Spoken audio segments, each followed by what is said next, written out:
It is 8:45 a.m. September 17th, 2025. Right now, I don't know if you can tell or see, but I don't even have my Twitch viewer counter up. I just noticed that. So, long story short, my fucking internet is tripping, and I'm basically just recording right now. So, we still gonna stream, but it's just not gonna be a stream. You feel me? It's not broadcast on Twitch. It's not broadcast on YouTube. It's not broadcast on TikTok. You feel me? And if I had storage on this phone right here, I would be going live on TikTok. I would be going live on Twitch. You feel me? But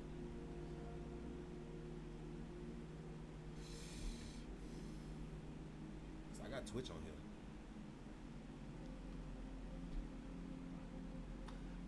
But I wanted to, chill and watch YouTube videos though. I don't even got YouTube on here no more. Ooh, bitch.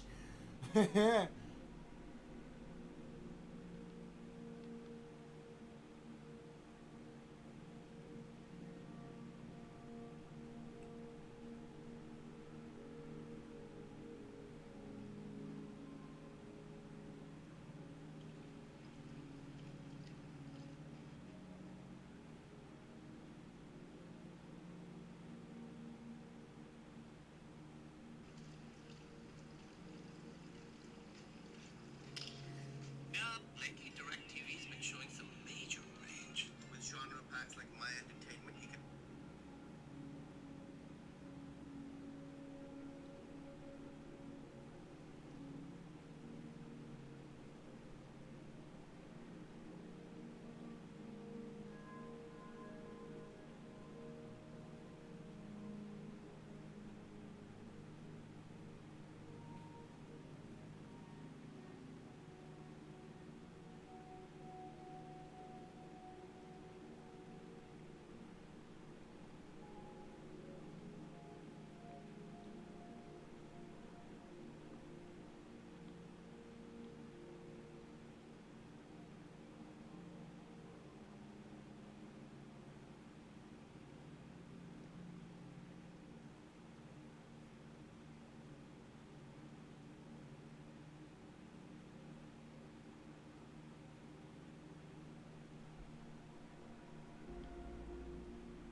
Type shit, but I'm really trying to save my shit.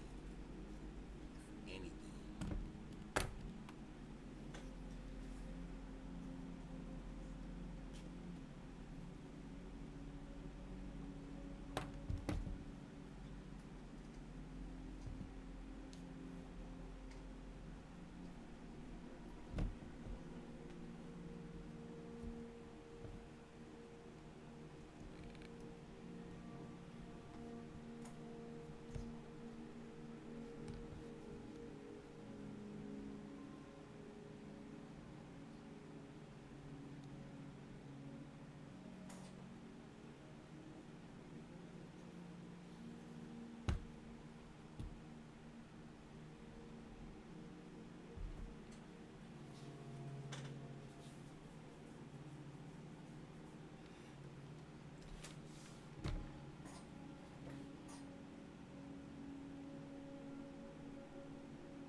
What's poppin'? What's poppin'? What's poppin'?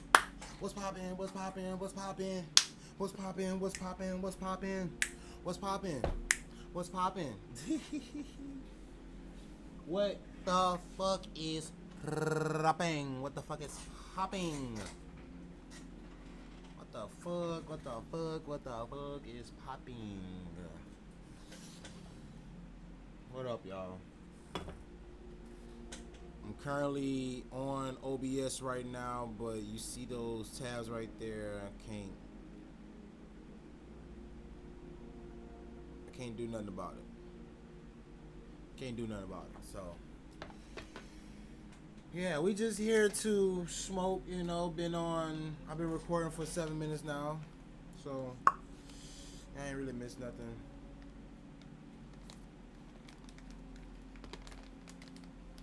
Nigga love some sativa, boy.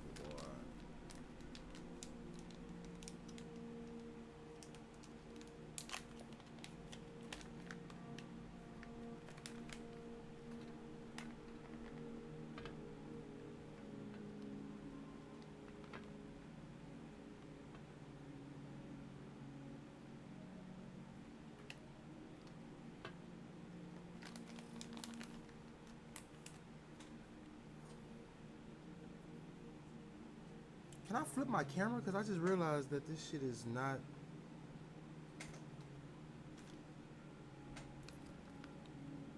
Y'all already know. Who in this bitch? I see I got a viewer. That's probably the Twitch people watching my shit. And I can't see who's in my shit. That's crazy. Anyways, I'm about to break some of this limelight down. And with my Wi-Fi being down,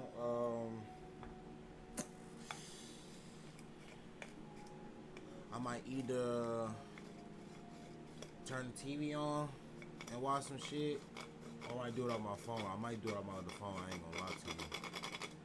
I might do it on my other phone.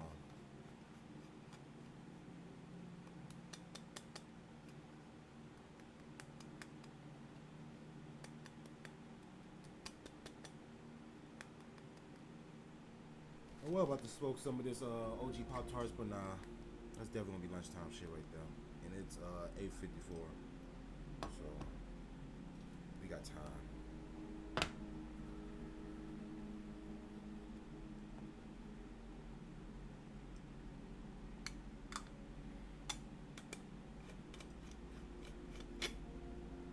Lord, if I haven't, thank you already, Lord. Thank you, Lord. Thank you, Lord. Thank you, Lord. Ooh, thank you, Lord. No matter what thoughts are being thought about me, no matter what is being said about me, no matter what is being done to me, Lord, you're always there, Lord. Thank you, Lord. Amen, Lord.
Bro, I really wanna.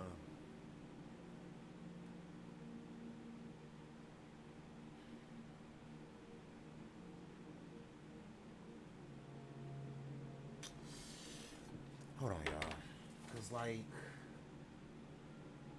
Cause I'm not sure how long it's gonna take for this fucking internet to pop back up, bro.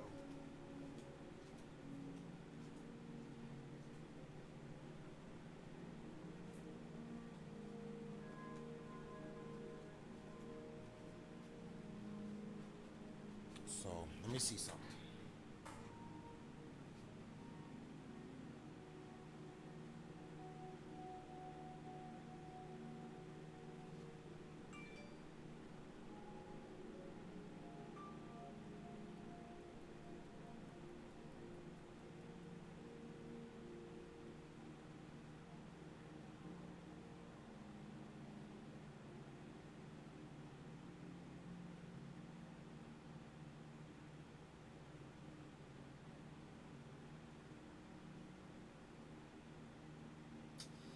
It's all good.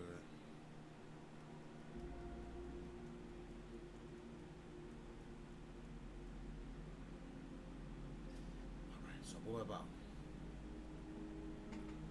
So we already got connected to the Wi-Fi, right? Bob and Bob. I just want to see what's on YouTube. I'm not even gonna lie. I just want to see what's on YouTube. I'm gonna go down the home page.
They drop I Know What You Did Last Summer on digital already.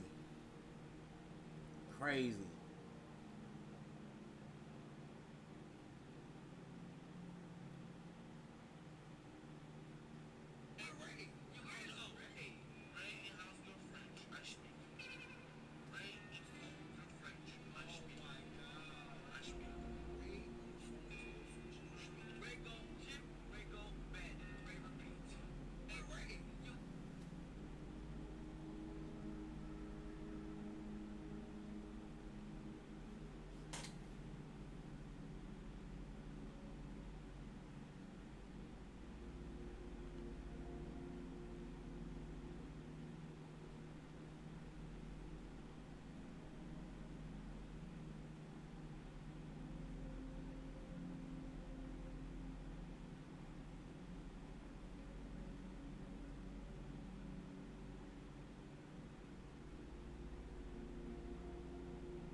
If I was your man, baby, you never worry about what I do. I'll be coming home back to you every night, doing you right. You're the type of woman deserves good things.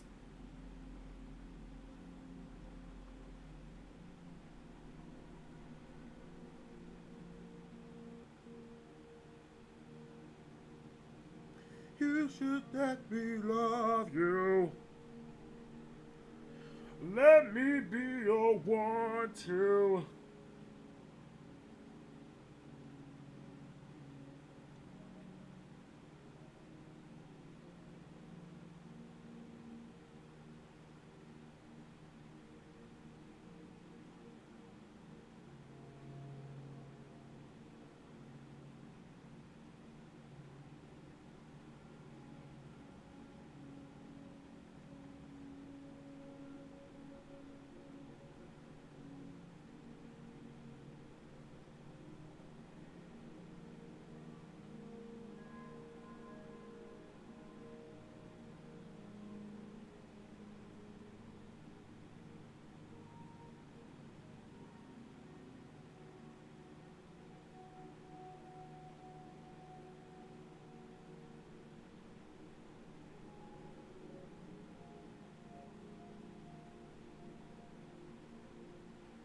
Anyways. I'm gonna go to hell for answering all these on camera.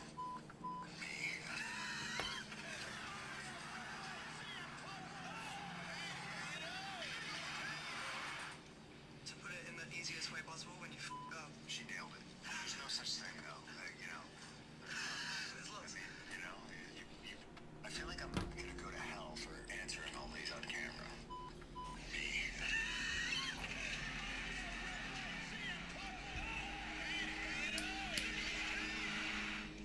To put it in the easiest way possible, when you up. She nailed it. There's no such thing, though. You know. I mean, you know, you pay the price when you're on live TV every week. You fall on your face for the world to see. How many times have we gotten injured on camera doing something? Is that not true? Is that just the price you pay for being an athlete? I don't know. Yeah. I don't know. Who knows? It's the lumps that are on my head most matches I have. I got Twitch right here. I got Twitch right here. I'm just kidding. It's so weird to I got a explain. computer right here. I got Twitch right here. Such insider terms. It's when you hit the mat. I'm just gonna put it that way. I've had many. I mean, just look at the past Sunday that happened. There was a lot because there was a few times I hit the floor and I was like winded instantly. You gotta let the most over person on the roster answer that one. Hey, I'm just trying to follow in your footsteps. No, you're miles ahead of me in the category of overness. A sold-out Dignity Health Arena just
So it's like I'm a good guy, but I do bad things, but people still cheer me. So it's like I like to walk that line a little bit, but if I were to choose either baby or heel, I do really like being the villain. I just love being like mean to people.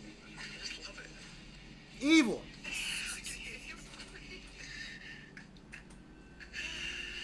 Selling is something that I take great pride in.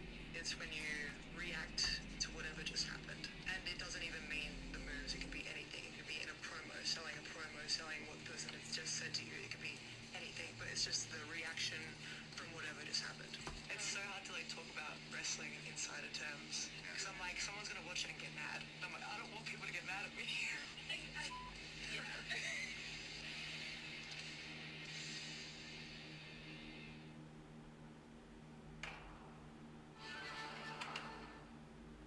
This video is sponsored by everything420.com. So I hit up the plug and kindly request an ounce of Zaza Pachulia. A Zaza Pachulia. Hold on. Let me get my speaker. Wait, the speaker gonna be connected to. Shit, yeah, never mind. It's gonna be connected to this phone. It's all good. I just need to cut off this fan. Hold on.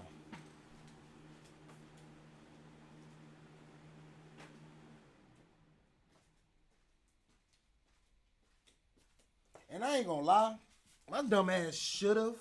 I really should've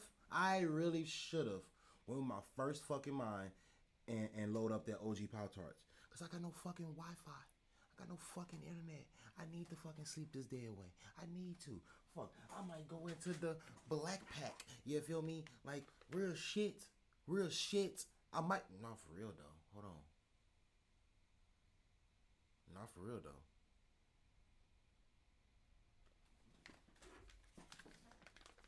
I feel like I got like one boy left in here. Which is crazy. Actually two. Actually three. Yeah. And I got one bud left for this Lime Life. Well, two buds left for this Lime Life. Yeah, I'm gonna keep that Black Pack right here because that's gonna be my next thing. I wanna kill this bowl. Matter of fact, let me kill this shit right now. Well, I don't know. We finna see.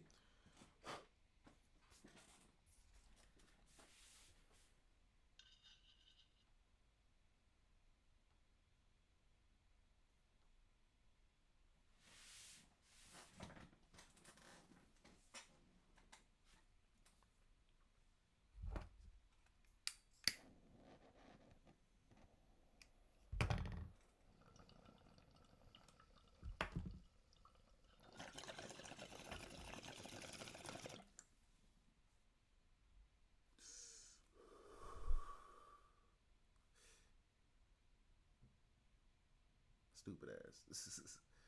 And I'm curious, would I be able to see this mobile video on my content in my creator dashboard? You feel me? Like I want to know if I could do that because I will upload this on YouTube. I would definitely upload it on YouTube. Even though I got this going right here, I would definitely upload this on YouTube just to see how that shit roll.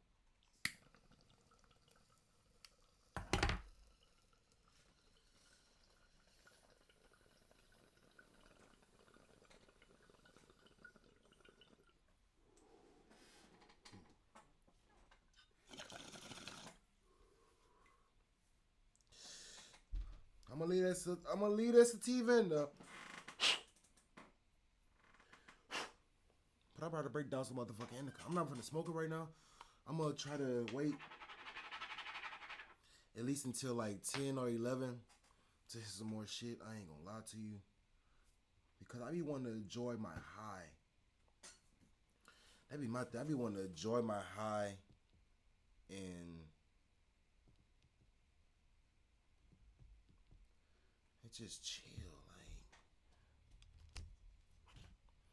Seems like it's so hard to just chill and enjoy highs these days. Hold on. I'm still recording. In case y'all need to see.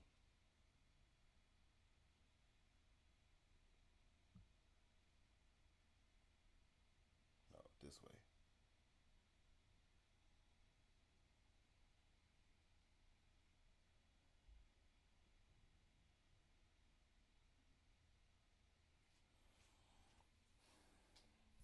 But yeah.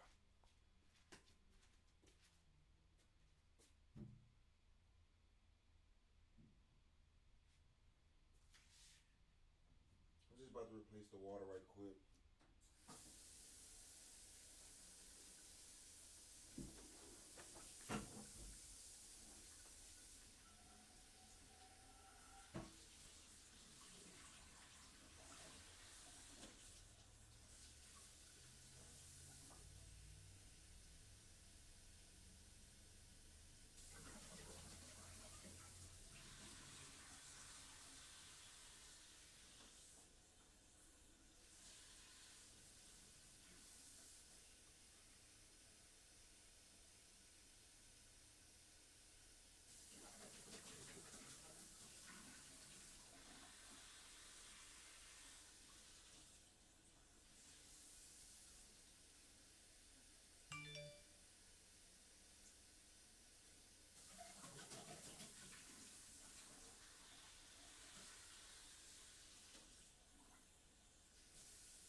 I can't really. Well, I can, but like I don't really wash this bitch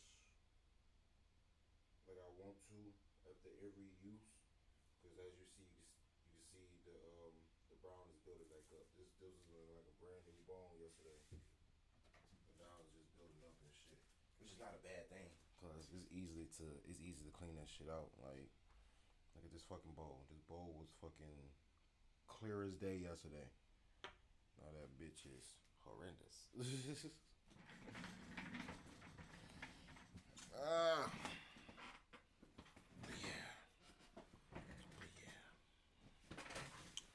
Can I? Let me see something. Hold on. I want to see if I can like put that bitch like, cause I'm about to use this. You feel me? So I want to see if I can. No, I feel like that's too much. I feel like that's too much. Yeah, that's kind of too much. And you can't really turn that bitch. Wait, you should. Yeah. Oh, you can't. Yeah, crazy.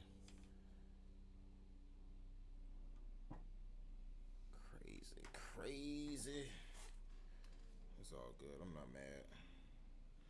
I was just curious because I don't know how the microphone is doing right next to my phone. Because my microphone is like right behind my phone right now. Like this is my phone, and that is my microphone. Like literally, like this is my phone, and this is my microphone. Like so, yeah. Put this shit back up.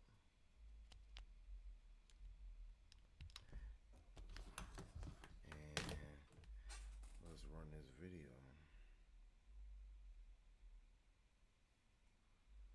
That bitch is called different types of smokers. That's what it said. Most annoying type of smokers.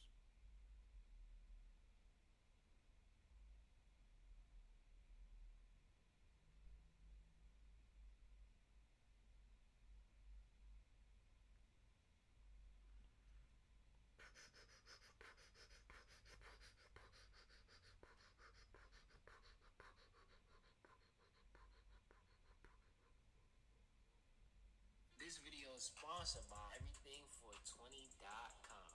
This video is sponsored by everythingfor20.com.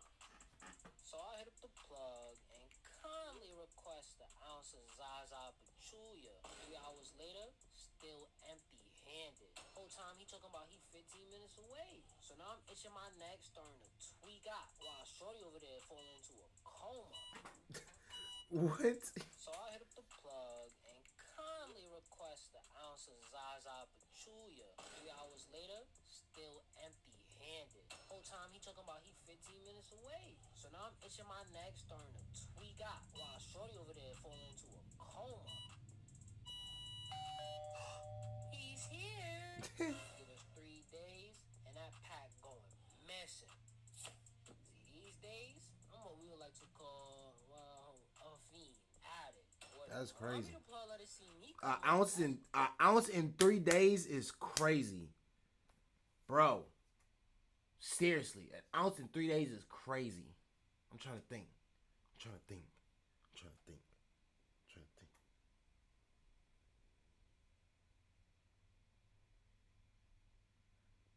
Yeah, not for real. With my fucking bone, bitch, man, half an ounce will last me 2 weeks, bitch. A half an ounce. This nigga said an ounce lasts him 3 days. Like, that's insane. What? Like, that's crazy. Money every time, fact. I'm what we would like to call, well, a fiend, addict. Where the mommy the plug let it see me coming, that's good money every time, facts. Reliable consumer. See, if I had to describe myself as anything, the type of smoker I am, I'm a custy. Purchasing every week, every day. I don't cop up 1 week, the plug get to asking me if I'm good. Hey, that's why I only get my shit from the dispensary or from E. You feel me? And she is not finna ask me if I'm good. Fuck, she gonna think it's a good thing that I'm not asking her for some motherfucking weed. Maybe. I don't know. We'll never know. Again, see, if I had to describe myself as anything, the type of smoker I am, I'm a custy. Purchasing every week, every day. I don't cop up 1 week, the plug get to asking me if I'm good. Nigga getting worried and shit. But hold up. Let me ask you something. What type of smoker is you? You a lightweight? You a fiend? You got the flex? Let me know in the comments. But let's get into the vid. Types of smokers I hate. The freeloader. Word to everything I love, I despise you people. See, freeloaders, that's one of the select few niggas that try and get right off your hard-earned splits and never put in no product, not contributing nothing. No za, no funds, can't even throw in 5 on the splits, not even a match. Like, damn, you could have at least bought some paper, some grobs. But no, niggas is inconsiderate. Yo, what's good, my heart? Yo, we not even cool for real. Watch out, beloved. What's that you got? That's that gas? Yo. Nah, it is block work. You don't want this. Reggie? Let me see that real quick, bulls. Bro, back up. Where's your spliff? Nah, mine's at the crib. Well, I got you next time, word. Next time? Nigga, you could see this shit next time. Fuck out of here, lame man. Like, it's cool to be empty-handed every now and then, but if you ain't never got it on you, then you're never seeing this spliff. Simple. But you see, what be pissing me off the most is when the freeloaders have audacity. Come on, big bro, let me see that. Fine, nigga, here, you fiending. Good luck. You wrote this? Yeah, why it's valid? I mean, like, it could be better. Shit fake canoeing too. But ain't gonna lie, you should roll another one. Yeah? Roll another one? You weren't even supposed to see this one, brother, man. Literally. See, you killed it, okay? Let me see that. Damn, my fault, beastie. I ain't know niggas was stingy. Stingy? You come around searching for blunts like hub bops, clockwork. Every time I'm about to light a split, bro, relax, bro. Niggas be acting like they ain't never gonna buy no more weed, bro. Like, damn. You ain't never got nothing to offer. You ain't even got coins, couldn't put in the garage, papers, a lighter. Look, boss, man, I ain't gonna lie. Most of the time, I pull up empty-handed, leeching off the rest of y'all backs. But for you, I got you. Just let me up this one time, I got you next time. You know I'm good for it. But niggas is never good for it, though. Not put it in is one thing.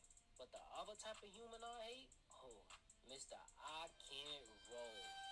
This y'all niggas who smoke on a daily, right? Chain smokers.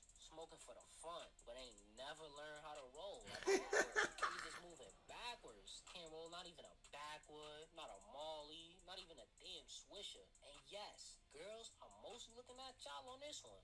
Oh, word? So you gonna light up? Yeah, I'm about to light me up. I'm about to spark this big boy spliff, you heard? I could smoke with you? Negative. Are you high? Not yet, because you not trying to swing that. Shit sound like a you problem. Word of my mother. Better get the rolling your own shit. Y'all just want life handed to y'all. I don't like that. Roll? Oh no, baby. I don't even know how to roll. I thought you be smoking big gas. I do. But if other people hard work, silly, even if I wanted to, I don't even got nothing to roll with. Shh. Quiet down, Ida. Why the fuck? I know just the place to get all your 420 needs and wants. Legally, of course. Oh, word? That's cool. I ain't everything 420 back. Pre-rolls. They got edibles too? Need a grinder? Well, I'm trying to smoke. See, some of y'all for sponsoring this video. Word, thanks. So what do I get? Like, I can have that? You gonna roll up with that? I'm trying to smoke. See, some of y'all can't roll at all. But I don't know what's worse. Not being able to roll or rolling up straight bad flexes every trip. And that brings me to the next type. The bad flex. See, I don't understand how niggas could dead sit there and smoke their life away for years on end and somehow still go out there and roll straight floaters, no Trey Young, bad spliff. Like, bro, what are you doing? I ain't gonna lie, there's a million different ways to roll a bad spliff, but I'm gonna give you a couple. One, too much or too little grabber. For all my grabber lungs out here, you should already know. Too much grabber and you just rolled up a spicy spliff. Lungs punching at every puff. Damn, you roll this game? Of course, my heart. Nah, I'm worried, gang. Why you say that? Cause, bro, your shit be spicy. Last spliff I smoked from your hands, that was hot. Come on, bro, don't play with me like that. Alright. Nah, gang, bro, this shit is hot. You wildin'. Niggas be rolling 50% grobs in the spliff. But even worse than too much is too little grobs. Niggas be rolling a little sprinkle. Throw that shit in sparingly, leaving a spliff with a gentle pull. Word of mommy, I'm not smoking that. I feel like I'm smoking a breath of fresh air. Number 2. The spliff is too loose or too tight. See, if the splizzy is loose, mad dirty weed is gonna get in your mouth on every pull. And I don't know about you, but if you ever got a piece of weed stuck in the back of your throat, just know, suffering. Even when that shit is gone, it still feel like it's back there. I done killed like 5 water bottles and that's still stuck. Roll too tight and the airflow gonna get blocked. Now you struggling to get a good pull. Yo, what the fuck? Okay, what the fuck? Yo, what the fuck? Deconstruct the whole blunt and re-roll another one. See, usually I don't judge, but if there's one type of smoker that really gets on my nerves, bro, you trying to smoke first? See this? It's the nigga who needs weed before anything. Smoking weed for the sustenance. See, they not smoking, they can't even operate right, can't even function properly. Eating that shit for breakfast. And for me, this be my girl. I swear to God, y'all think I smoke a lot? Bro, I'm a little pup compared to her. All jokes aside, she be bugged out. And if you watching this, love, my fault. So you be chilling, right? In the crib, not doing nothing. Next thing you know, hey, babe, I'm about to go play ball in the field. Babe, I'm hungry. Can we go get food first? Yeah, roll one before we go, please. Bro, it's quiet for that. You do that. You the one that wanna... What? Right, relax. I got you. Damn. So then we smoke, grab us some munchies, probably some slim chickens or something. We get Slim back to the chickens? spot. Babe, I'm ready to bust this shit down. Let's eat. Eat? Nigga, are you dumb? It depends who you ask. What happened? I'm trying to smoke first. But, we literally, like, you know, just smoked before we left. Like, not even 15 minutes ago. Yeah. You sure you need it? So what, though? I'm trying to be high before I eat. You're not high now? God damn, you forgot? You need that taste of weed fresh on your breath or something? Yes, maybe I do. So with her, we gotta smoke before we get the food and then before we eat. By the time we get done smoking, the food already done got cold as fuck. Shit mad annoying. And you thought that was it? Hey, babe, that food was mad good. Ain't gonna lie, love. That shit was cold. Ice pop. Never again. I guess. You trying to smoke? Best believe I ain't get to play no ball. I didn't get to play no ball. Oh, man. Hey, Dr. Blake Vidrine here with Louisiana. This video is sponsored by everythingfor20.com.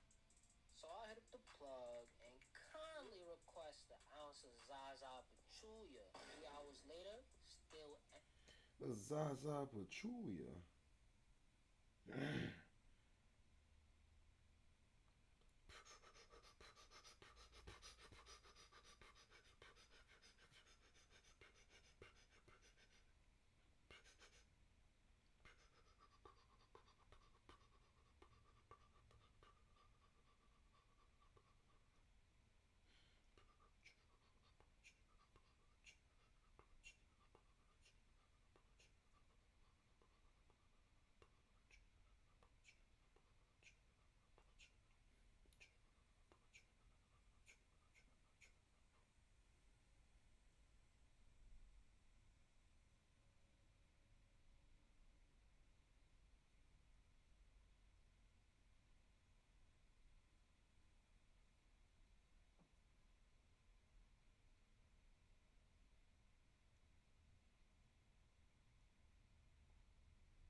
$2 million, that's just for performing. I'ma light this joint up, I won't give you a warning.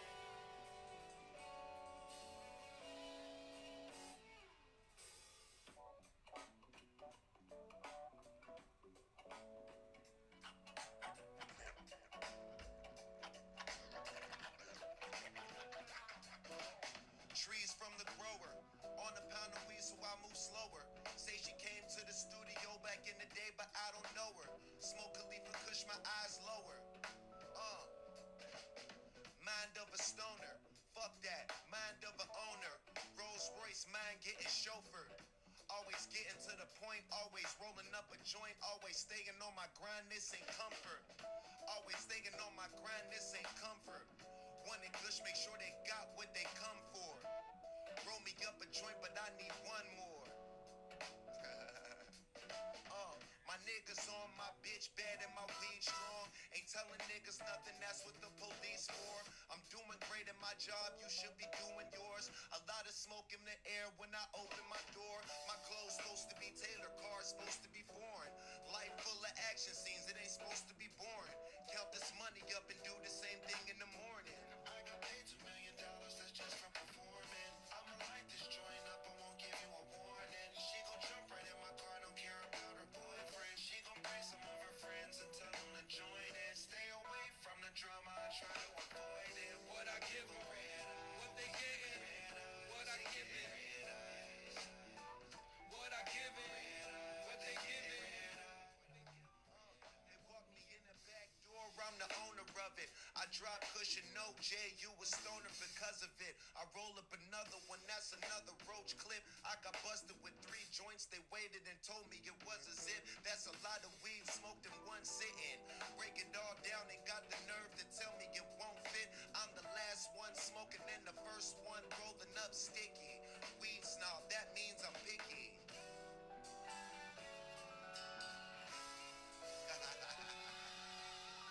I got paid $2 million, that's just for performing. I'ma light this joint up, I won't give you a warning. She gon' jump right in my car, don't care about her boyfriend. She gon' bring some of her friends and tell them to join in. Stay away from the drama, I try to avoid it. What I give them, red eyes, we giving red eyes, what they getting, red eyes.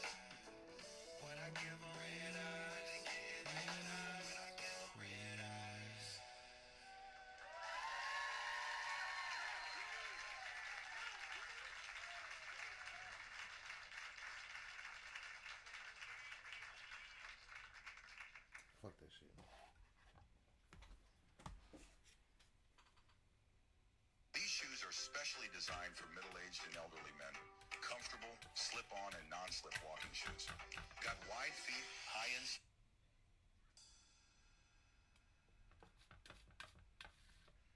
My life in the sunshine. So I literally have a little bit.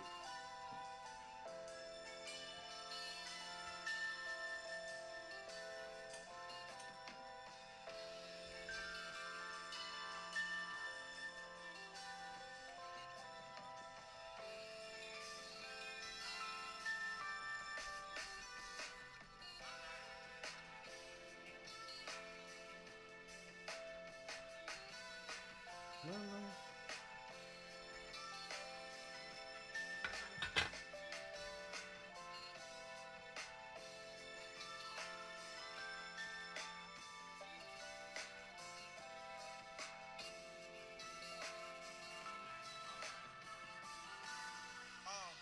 I don't love them, I don't chase them, I duck them. Smoke something, go to winter station as I fuck them. Niggas be pressed for pussy, he ain't nothing. Instead of worrying about who that bitch fucking, want to get you some money. 9 times out of 10, see me stunting, game running. My hotel and who on the ring when she coming, I keep it 100. You love from the hoes, but it's money over bitches, nothing above it. Like the weed, loud like engine line, speed up. Weed full of trees with their pretty feet up. Solving imitate, but they can't beat us. So super Howard in the sky when you see me, bruh. Tuck my fingers up, yeah. Niggas said just. Everything G as fuck. Polo socks, match my polo hat. You see me once, see me come fat. And she ain't coming back. Now Taylor gang that. Thinking about no horses in my motor when I switch lanes. And I beat it running with it in that big chain. Heavy in the game, little homie, I'm doing big things. And the bitches, they mesmerize, they recognize I keep it so G. Hey, get you some money fucking with me. I don't love them, I don't chase them, I duck them. Rolling the desperado, rolling shit up out her. I take them where it's cloudy. Still rockin' Prada, I go to Louis and blow a couple thousand. One of my baddest bitches rolling up while I'm driving. And she don't even smoke, just hit it once while she light it. My game tight, sailing Sonic. Niggas just playing, they really ballin'. Saying they being honest, claiming thinking wife of they ain't call it. She gone in my hotel suite at 3 in the morning. Taking her clothes off, inhaling weed and coughing. Said her first I cheap him, but said she don't do this often. 16, hella trees with them. Niggas in the stands, just looking on the curve to be cookies and the fingers still paper over. Puss, and ain't shit changed in my mind. Horses in my motor when I switch lanes. Then I beat it blinding with the diamonds and they big chains. Every in the game, the homie, I'm doing big things. And them bitches, they mesmerize, they recognize I keep him so G. Get you some money fucking with me. I don't love him, I don't chase him, I duck him, smoke something.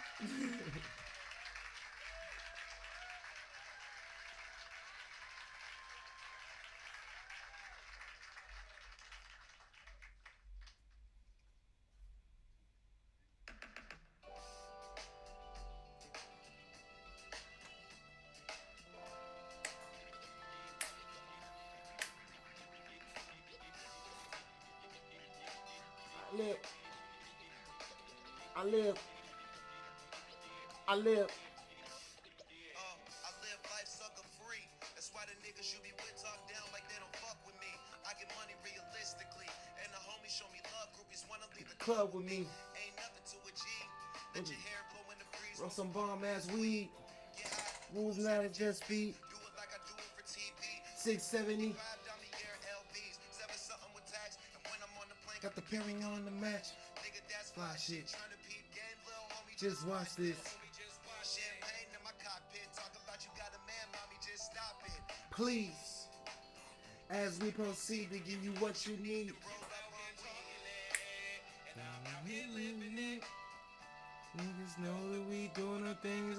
here killing it. And I rep the gang, gang, gang, gang, gang. Ain't nothing changed. Still rep the gang, still rep the gang. Something been through what I've been through. So I know what I know. And I rap songs that the bitches willing into. So the hoes gon' roll. And dance gon' we're gonna go. Jump on kush, I know a nigga who roll. And it's all the real, my man. You try to slide, gotta rewind for real. Just another day in the life, another day, another night. Getting faded with another nigga wife. Drinking hella champagne, take a break for the Sprite. Then I'm up in the A, get to catch another flight. Niggas reppin' the gang, simply because everything else lame. The fans were real niggas, the hoes looking for change. I seen it all. Blair with the gang, first day biking the flow. Well, Tangerera Sprite is horrible. I can't see how you was drinking that shit. But this nigga did put everybody on to Bombay. So, yeah, I tried that Tangerera Sprite shit. Ugh. I think Tangerera is a gin, huh? Like, I think that shit is a gin. Like, that shit is weird as hell. Like, I don't know. It's different.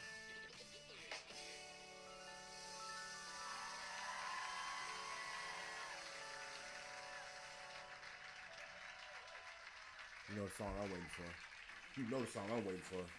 Come on, play it for me right quick so I can light up this fucking bone. Play it. Play it. Ooh, you fucking ass.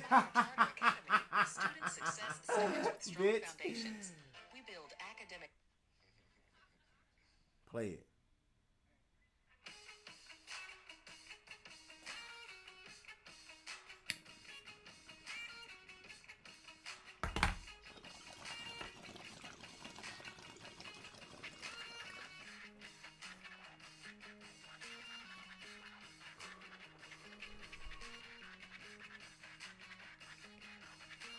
Shout out to Taylor Gang, rolling up them paper planes. 501 Young. He's talking, but they don't want none. What up, Will? Where's Will? I haven't seen Will in a while. Yeah, bitch. I'm high, so I said it like that.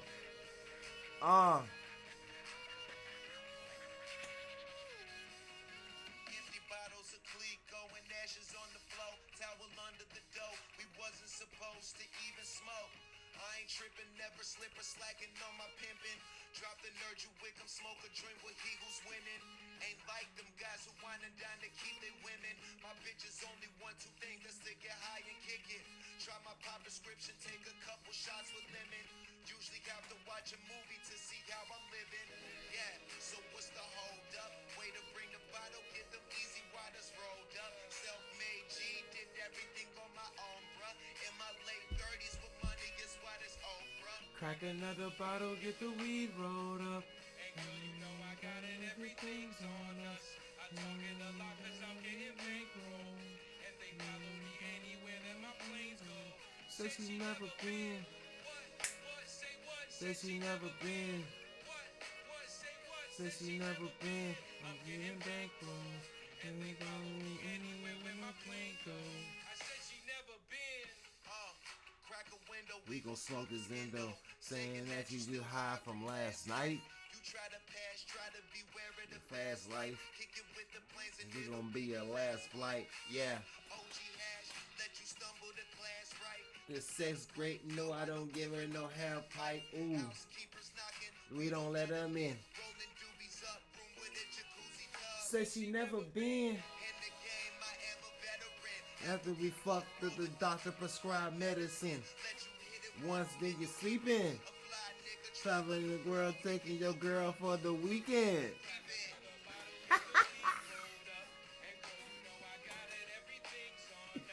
And let me know like this, I'm getting payroll. Anywhere that my plane goes. Says she never been. Says she never been. Says she never been. I'm getting bankroll.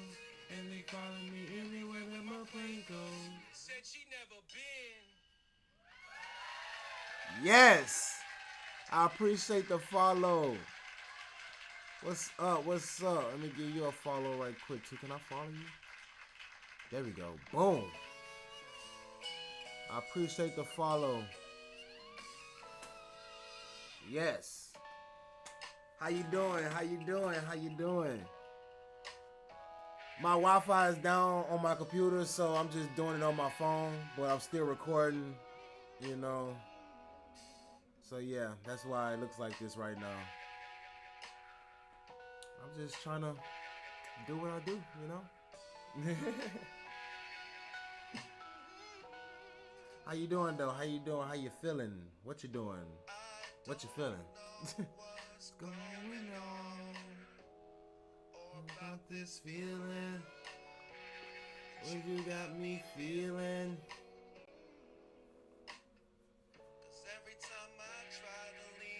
Pass and join.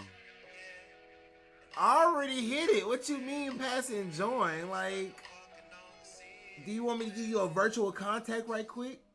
Cause that's all I can do. I'll be the one you go. You never where we might go. We go. I'm right back again.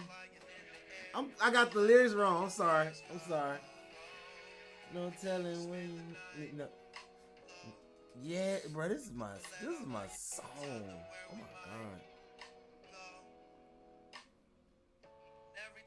Wake up, baby, I'm right there. Flying in the air. So let all of your fears go. We never spend the night low. We go up, up, up, up, up, up, up. We go up, up, up, up, we go up. Yeah.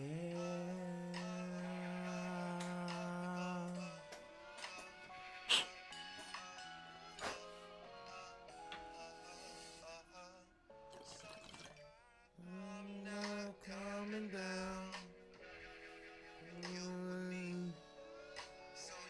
Coming down either. Let's write our names on the cloud. Break something down. You still in here? A maid. What?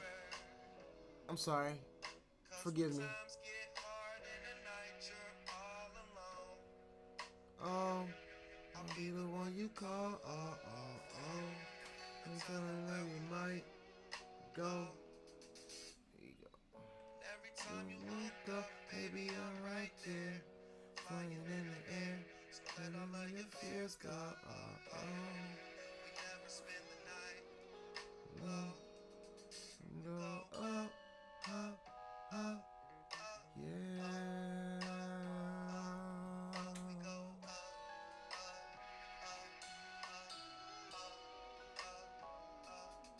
We go up, up,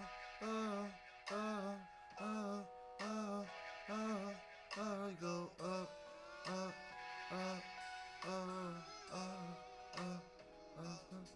Everything's better when you're high. Everything's better when you're high. Everything's better when you're high. Everything's better when you're high. If you don't smoke, I don't know why. 'Cause everything's better when you're high. Everything's better when you're high. Everything's better when you're high. If you don't smoke, I don't know why.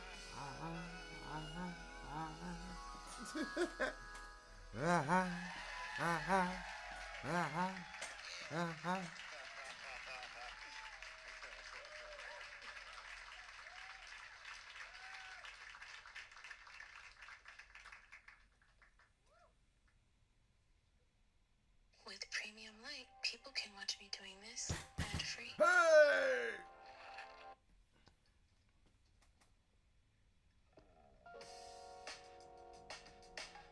I don't know this song. Okay. Crime, Bud, and Women. I didn't know the first song, Red Eyes, and I don't know this one.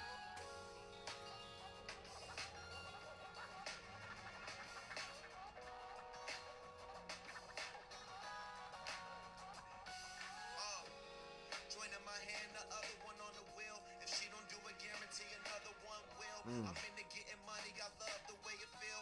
We order I'm getting all them dollars, a few weeks, another meal. Don't got a lot of time, so I spend that with my children. 20K a lot, but like fuck it, I'll pay the bill. 80-20 my way, now we can make the deal. To make it this far, you gotta hone in on your skills. No hotel this time, we want the villa. Been them niggas, we the winning team, still wanna smoke weed, get my money up and just chill.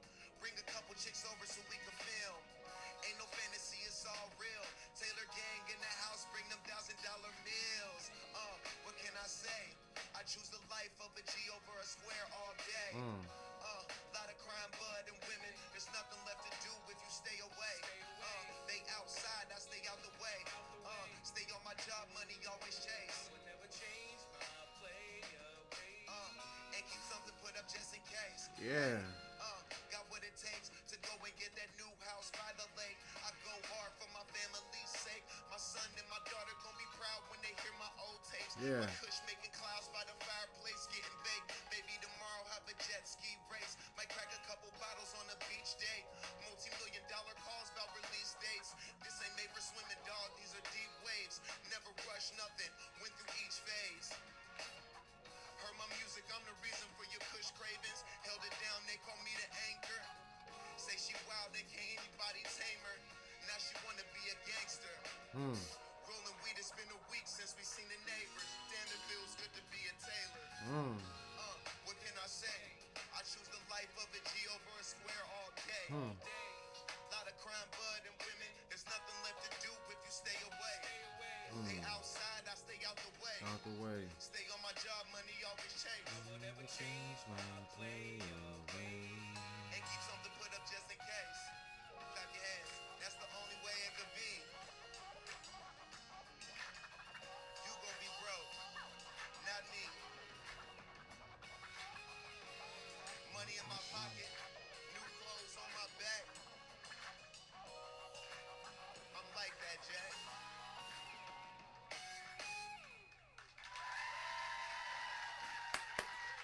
That was a nice one.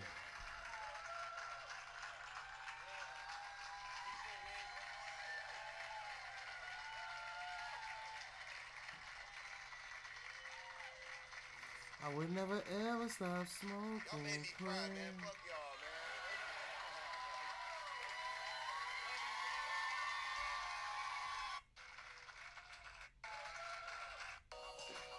I'm like that, Jack. Money in my pocket, new clothes on my back. I'm like that, Jack.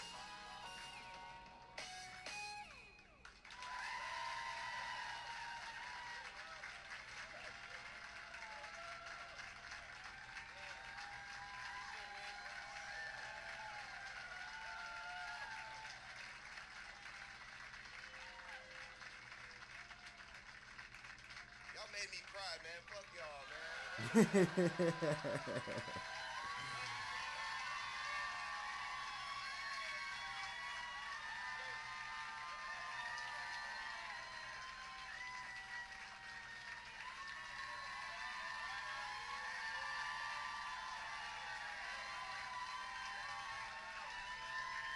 Real nigger.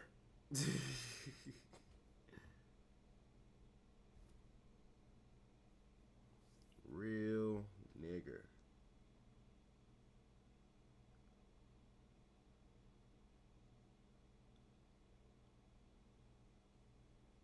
I'm curious.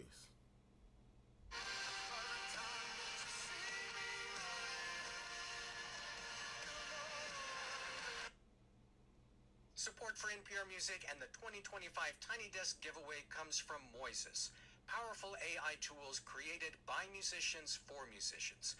Learn more at moises.ai.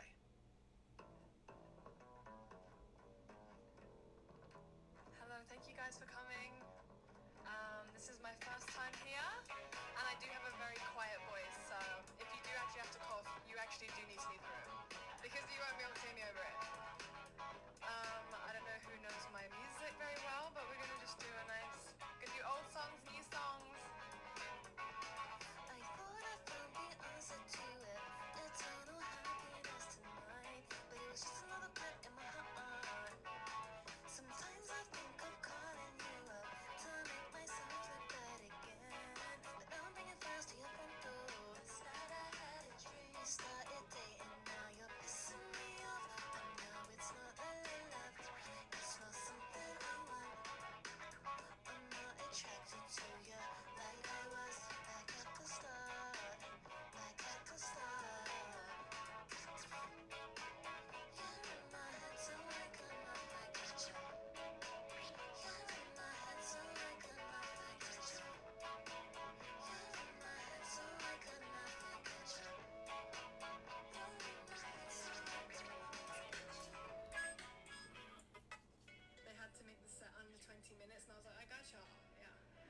That's what, like that's like 50 songs? Okay.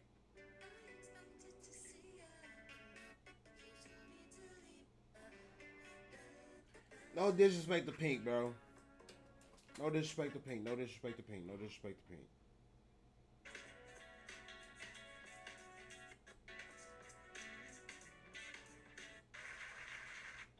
I mean, my first time here is amazing. It reminds me. It's been so fun doing this.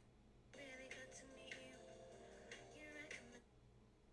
Then later on, I can push it in my head. One after one, now you're sitting, and now you're sitting on my head. Two into one, now you're sitting on my bed. Then later on, I can push it in my head. My name is Pink, and I'm really glad to meet you. You're recommended to me by some people. I think this went enough now to reach the both of us. So tell me when my hobby is in a rush.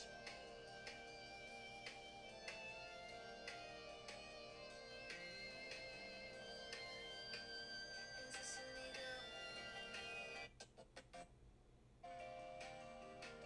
He's 24, yeah.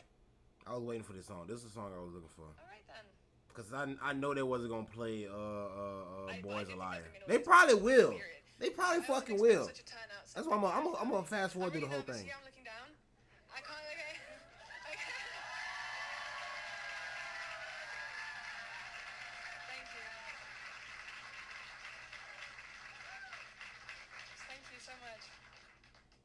Alright then.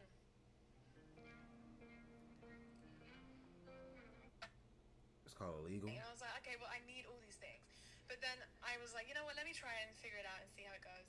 And it's been so fun doing this and going through this process. And I honestly didn't expect this many people to come.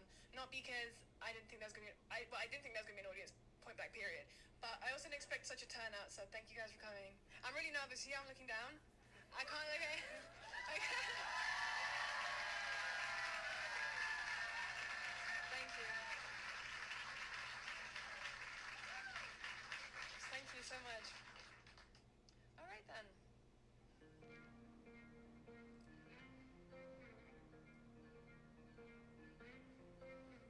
My name's Pink and I'm really glad to meet you. You're recommended to me by some people. Is this illegal? It feels illegal. I've suffered quite a few times of paranoia. What's your name? I don't know what I should call you. He's 24, yeah. We're getting high around the corner. One after one, now you're sitting on my bed. Then later on, we can talk on it instead. Two into one, now you're sitting on my bed. Then later on, I can feel shame in my head. We'll meet again, my head works like it used to. And maybe next time I'll tell my dog I'm cute.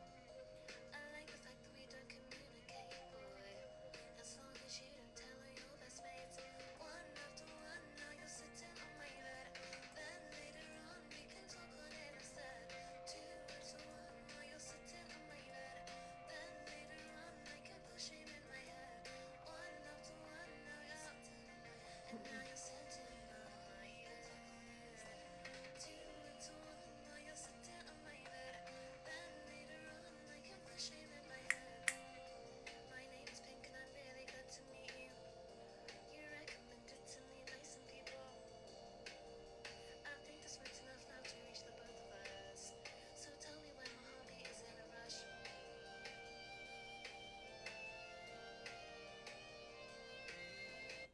Get $20 off my When you take this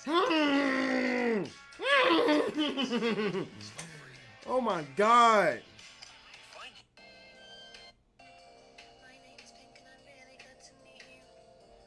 Two into one, now you're sitting. I love them synthesizers they putting on that shit though. Like, uh, uh. Then later on, I can feel shame in my head. My name is Pink and I'm really glad to meet you. You're recommended to me by some people. I think this went enough now to reach the both of us. So tell me when my hobby is in a rush.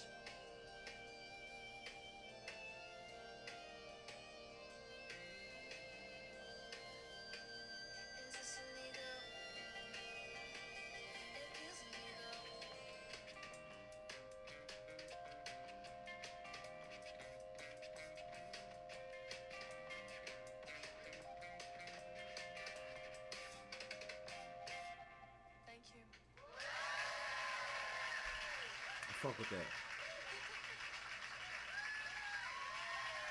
Hey.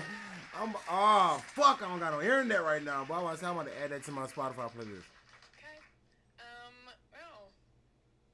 So these are obviously very different renditions from the originals of the songs I have. And just hearing them in this way is so... I actually do want to say can we have a big round of applause for the band just because... No, because literally, to learn it so quickly, to be such young people who have been playing the instruments since what? Queen said that she'd been playing since she was 2 years old. And we were trying to figure out if you can even talk it to. What can you even do it to? But she was playing drums. So, whatever y'all was doing, she was doing drums. But, so yeah, I just wanted to say that. Because these songs sound so sick in this way. And that's it. Alright, let's go.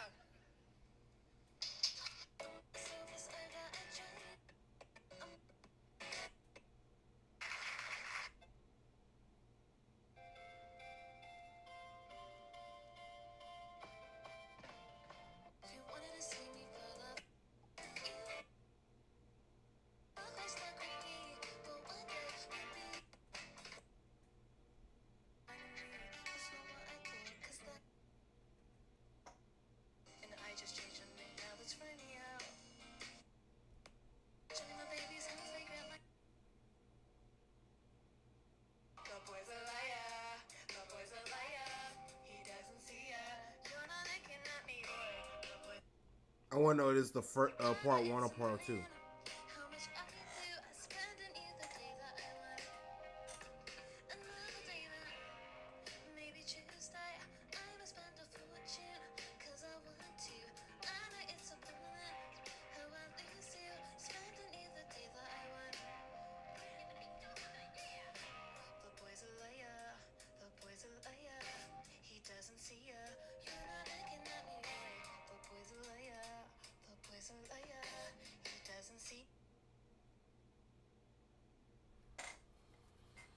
Fuck with Pink. Fuck with Pink. Fuck with Pink. Fuck with Pink. Meet Go Mining. The project Oh yeah, that has turned my the phone world that I'm of watching Bitcoin the mining videos on is on upside 20%. down. Go Mining And I is a currently got network my of 9 phone data that centers across the using globe. The total capacity of our sites is on the charger. Support for NPR Music comes from Capital One, presenting sponsor of the I'm just making excuses. 2025 Tiny I'm gonna Desk switch it over. Contest. What's in your wallet? Learn more at CapitalOne.com. Talking about what?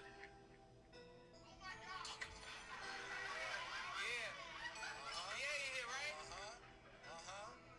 We gon' bounce, y'all. Okay, come on. I'm from Virginia, where ain't shit to do but cook. Pack it up, sell it triple price, fuck the books. Where we re-up, relocate, re-off them rooks. So when we pull up, it ain't shit to do but look. In my home, sweet home, I keep chrome next to my bones. Alters my walk to limping. Since I love the feel, I guess I'm passionately pimping. It is what it seems, that thing imprinting through the seam of my jeans. By all means, lost it all from lives to love. But my faith and my money helped me rise above. See, I turned to the Lord when them times got tough. Bullied through the streets, powder I pushed and shoved in that old Virginia. Out of 10 niggas, 9 a guinea. No money, all they know is gimme. Got semis waiting. Heat like Caribbean summers. I've been there. Each year, a different bitch wonder. Who wing she gon' fall under? Push or Mal, guns or Grimes. With me, with thoughts of fucking them cross her mind. Look, Mom, that's right up my alley. I love my family. I want them all happy in Virginia. We smirked at the Simpson trial. Yeah, I guess the chase was wild, but what's the fuss about? See, plenty of my partners feeling like OJ. Beat murder like the shit is okay. That's what I don't say.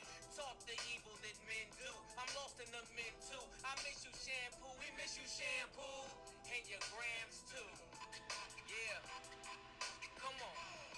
I'm from Virginia, where ain't shit to do but cook. Pack it up, sell it triple price, fuck the books. Where we re-up, relocate, re-off them rooks. So when we pull up, it ain't shit to do but look. I'm from Virginia, where ain't shit to do but cook. Pack it up, sell it triple price, fuck the books. Where we re-up, relocate, re-off them rooks. So when we pull up, it ain't shit to do but look. Seem like they all got a con. to my paper, now they guessing my weight. They fast to predict the outcome of my fate. Wondering about clips and if they got what it takes. Malice, he think he hard, tough guy to click. And Pusher, he walk around like he swear he the shit. You right on both counts, bitch. Clips is us. And there are some things that you don't discuss. Don't ask me about the Neptunes and what's they fare. Don't ask about the loud screaming chick with the hair. Don't ask about my music and how that's coming about. Don't ask about my album or when's it coming out. Cause I feel like you really being funny on the slide. Now face down, laying on your tummy or you die. I tried being humble. Humble get no respect. Now the first sign of trouble, that's a hole up in your neck. Plus what I look like spending my nights in jail. I could never be a thug, they don't dress this well. I reside in VA, ride in VA. Most likely when I die, I'm gonna die in VA. Virginia's for lovers, but trust there's hate here for out-of-towners who think that they gonna move weight here. Ironic, the same place I'm making figures at, that is the same land they used to hang niggas at. I'm from Virginia, where ain't shit to do but cook. Come pack it up, sell it triple price, fuck the books. Where we re-up, relocate, re-off them roofs. So when we pull up, it ain't shit to do but look. I'm from Virginia, where ain't shit to do but cook.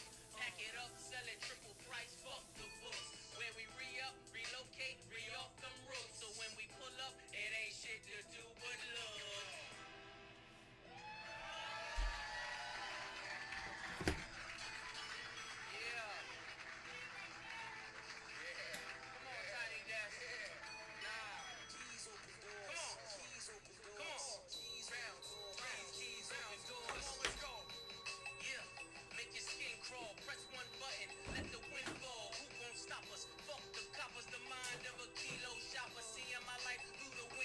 Choppers.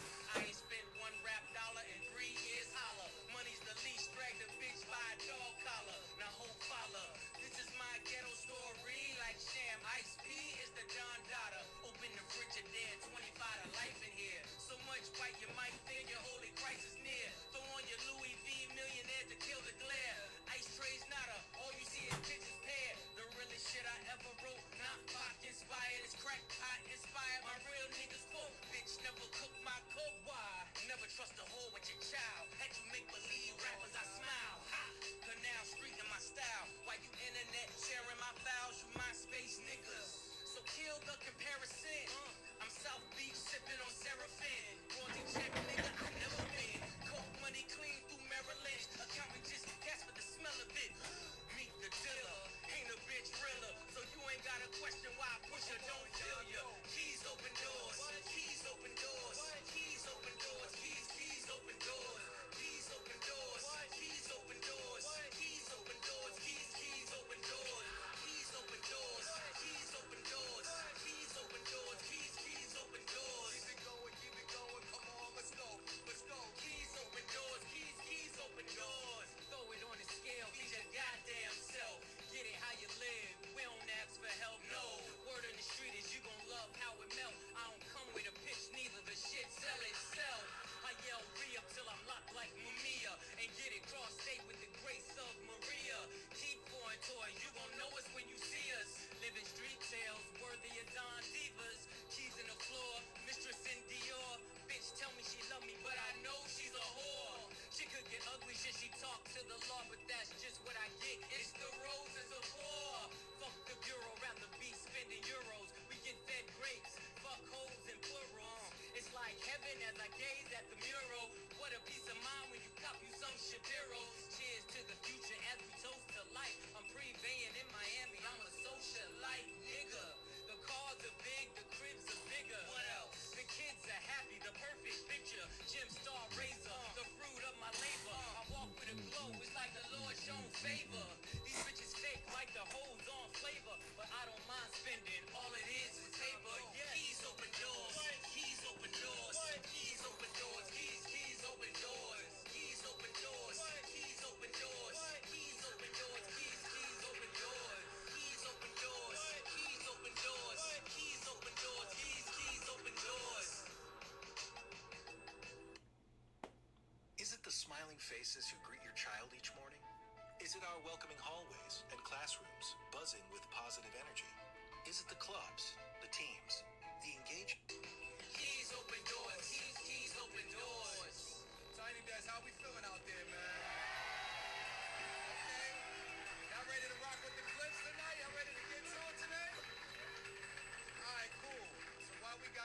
here Tiny Desk, and even y'all watching at home, I need y'all to do me a favor and just gather around. Come on, let's go. Come on, we gon' bounce, y'all. Let's go. Come on, let's go. Yeah, Miami Vice, all my cocaine dreamers. You know, Miami Vice, push and spit this shit for y'all. Here we go. Youngin', don't make my sales rise. I shoot you out your chuckers. Push you hear the whispers of all you motherfuckers. Papa says stay free of them suckers. Minus the wicked jumper, street baller like the rucker. Skip to my loo if you looking for a couple. Leases in the duffel. Keep the hood screaming cock-a-doodle-doo fuckers. Coke by the ton rap niggas, I'm the one. With basic rhyme pattern, how the fuck you tryna chatter? Basic ass rappers got 'em running for their life. Papa lost young black Socrates, West Indies, bitch drop to these quick. What? With dreams of being a rich man's bitch. So sorry for niggas pull triggers and they shit click. So many bullets jammed in my shit, call me lead fist. Mama, shake the diamond on my ribs. So obnoxious. I don't fear tubs, they clock it. Mama, I'm so sorry. I'm so obnoxious. Got 2 hot rocks in my pocket. Mama, I'm so sorry. I'm so obnoxious. Big home palm trees and watches. Mama, I'm so sorry. I'm so obnoxious. My only accomplice, my conscience. Young and learn from me. Let's not be at odds. We're more alike than not. 2 peas of a pod. Same hustle, sent my hustle down clothes. I once gave it away at 30 grams and all. That accounts for all them days in the cold. Tastes like hits and cake mix. Can't wait to lift the bowl. But it's a bigger picture. Homes trust, not scenic. From Frankfurt to Cologne, Oslo to Sweden. Italy's Milan to the shores of Bali. Now I consider Ferrari and Salvador Dali. I'm no longer local, my thoughts are global. That's why I seem distant. Sun, expand your vision. Even adorned by Norwegian women. Blonde hair and blue eyes, I'm getting back with the vision. Whip it like they want me all attached to the kitten. And they wonder in these raps if I'm getting. Mama, I'm so sorry. I'm so obnoxious. I don't fear tubs and Crockett. Mama, I'm so sorry. I'm so obnoxious. Got 2 hot rocks in my pocket. Mama, I'm so sorry.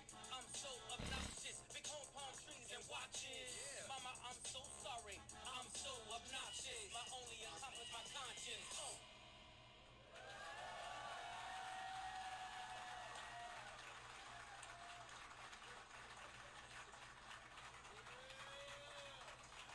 Oh, got it. Got it. Got it. Oh, yeah. Yo, Tiny Desk, what's up? What's up, Tiny Desk? What's up, y'all? Welcome to the Clips, Tiny Desk. This our first time up here. We did not know it looked like this, y'all. To be honest. Like, for real. We got Daru on the drums. Daryl on the keys.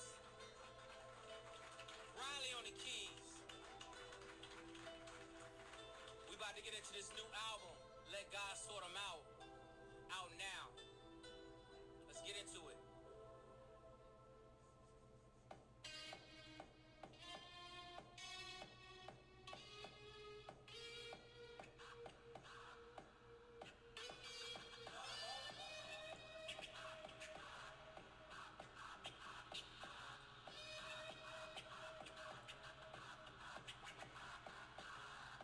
Uncle said, nigga, you must be sick.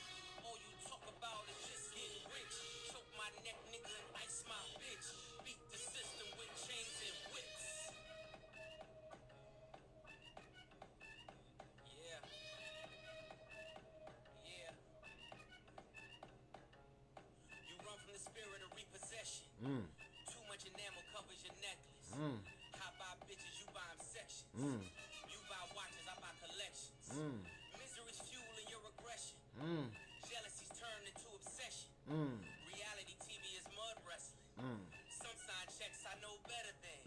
Beware of my name that there's delicate. You know I know where you're delicate. Crush you to pieces, I hum a breath of it. I will close your heaven for the hell of it. There seems to be valor amongst veterans. I'm watching your fame escape relevance. That is a fucking bar. Close your heaven for the hell of it. That's crazy. Some sign checks I know better than. Beware of my name that there's delicate. You know I know where you're delicate. Crush you to pieces, I hum a breath of it. I will heaven for the hell of it. It seems to be valor amongst veterans. I'm watching your fame escape relevance. We all in a room, here's the elephant. You chasing a feature out of your element. And those lab diamonds under inspection. Those question marks block your blessings. There's no tombstones in the desert. I know by now you get the message. Uncle said, nigga, you must be sick. All you talk about is just getting rich. Choke my neck, nigga, and ice my bitch. Beat the system with chains and whips. It don't take much to put two and two.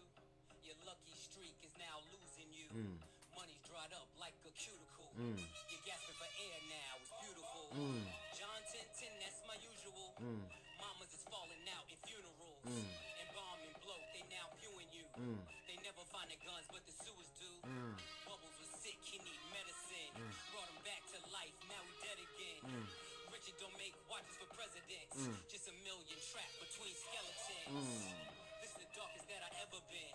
The diamonds make you taste peppermint. You ain't thriving in the snow like it's the revenant. Send orders back down and keep shoveling. Uncle said, nigga, you must be sick.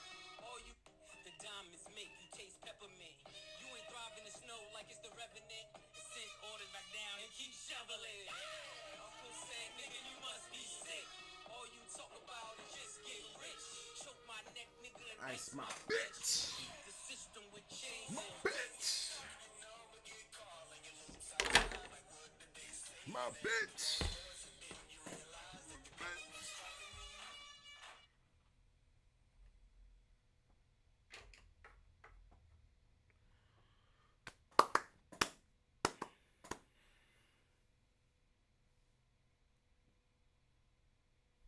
Let's start from the end. Once this video's done, I'm gonna give you the legendary Alice for free. But before I do...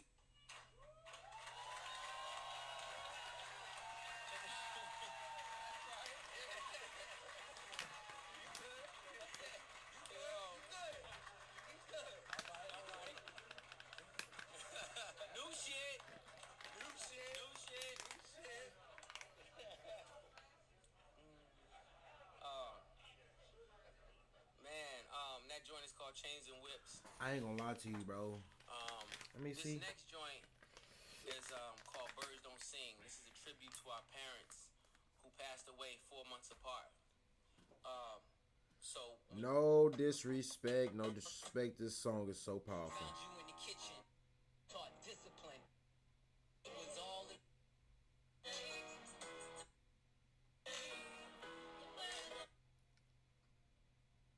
love.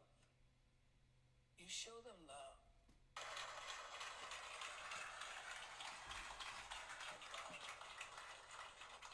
We got Day One Clips family in here. Day One? Okay. Let's take it back to where it all began. Come on, we gon' party now. Come on, let's go. What? I'm your pusher. Come on. Let's go. Come on, let's go. Come on, keep going. Damn, I got more. Pusher. It's Yeah. about to feel something that they I'm your never pusher. felt before. See, come on, let's get 'em. Let's go. Let's go. From ghetto to Get ghetto in the backyard, the yard. I sell it with one whip. and soft to hard. I'm the neighborhood pusher. Call me subwoofer, cause I pump bass like that jack. On or off the track, I'm heavy, cuz fall till you fall and shoot your belt to the Fetty Gov. Sorry, my love, but I'm seeing through these eyes. Benz convoys, put the wagon on the side. Only big boys keep deuces on a ride. Gucci Chuck Taylor with the dragon on the side. Man, I make a buck, why scram? I'm trying to show y'all who the fuck I am. The jewels is flirting, be damned if I'm hurting. Legend in 2 games like I'm Pee Wee Kirkland. Platinum on the block with consistent hits. While Pharrell keep talking this music shit. Whoa, whoa, whoa, whoa, whoa. We just grinding. Whoa, whoa, whoa, whoa, whoa, whoa. We just grinding. Where my money makers at? Grinding. Where my money makers at? Grinding. Where my money makers at? Grinding. Whoa, whoa. Patty cake. I'm the baker's man. I bake them cakes as fast as I can. And you can tell by how my bread stack up. Then disguise it, grab some the feds back up. Watch it, like my whip, like my chick topless. Doing the buck 6 with me in the cockpit.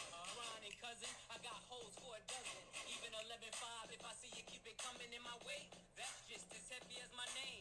So much dough, I can't swear I won't change. Excuse me if my wealth got me full. them 20s are spinning like windmills, and the ice 32 below minus the wind chill. Filthy the word that best defines me. I'm just grinding, man. No, never mind me. Whoa, whoa, whoa, whoa, whoa, whoa, whoa, whoa. We just grinding. Whoa, whoa, whoa, whoa, whoa, whoa. We just grinding. Where my money makers at? Grinding. Where my money makers at? Where my money makers at? Grinding. Whoa, whoa, whoa. Sing along, y'all. Grinding, you know what I keep in the line in. Niggas stay in line in. Feeling like me shining. Grinding, grinding, you know what I keep in the line in. Better stay in line when you see a nigga like me shining. We go grinding. You know what I keep in a line in. Niggas better stay in line when you see a nigga like me shining. We just grinding. Hey, hey, come on, yeah, yeah, yeah. Come on, yeah, yeah, yeah. Come on, there we go, yeah, yeah. Grinding, hey. That was just so random and like, what the fuck? Oh, I feel like beating on the desk. Ooh, bring the old school back. Stupid ass. Like, what? Why? Why you think it was a good idea to do on this fucking show right now? Like, make it make sense. Make it make sense. Make it make sense. Because that shit didn't make sense at all. Like, what the fuck? You dumb little bitch. How dumb can you be? How? How?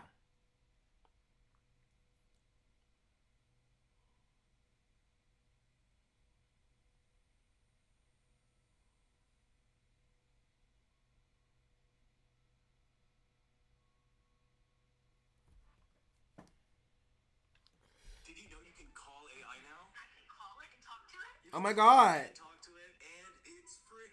It's free? and have a real conversation with it like a real person. For every loved MCU actor, there is one who is hated by everyone. Starting with Tatiana Maslany as Jennifer Walters, aka She-Hulk, it seemed like a perfect casting. But when She-Hulk, Attorney at Law, finally dropped on Disney Plus, Marvel fans didn't just reject the show, they rejected her.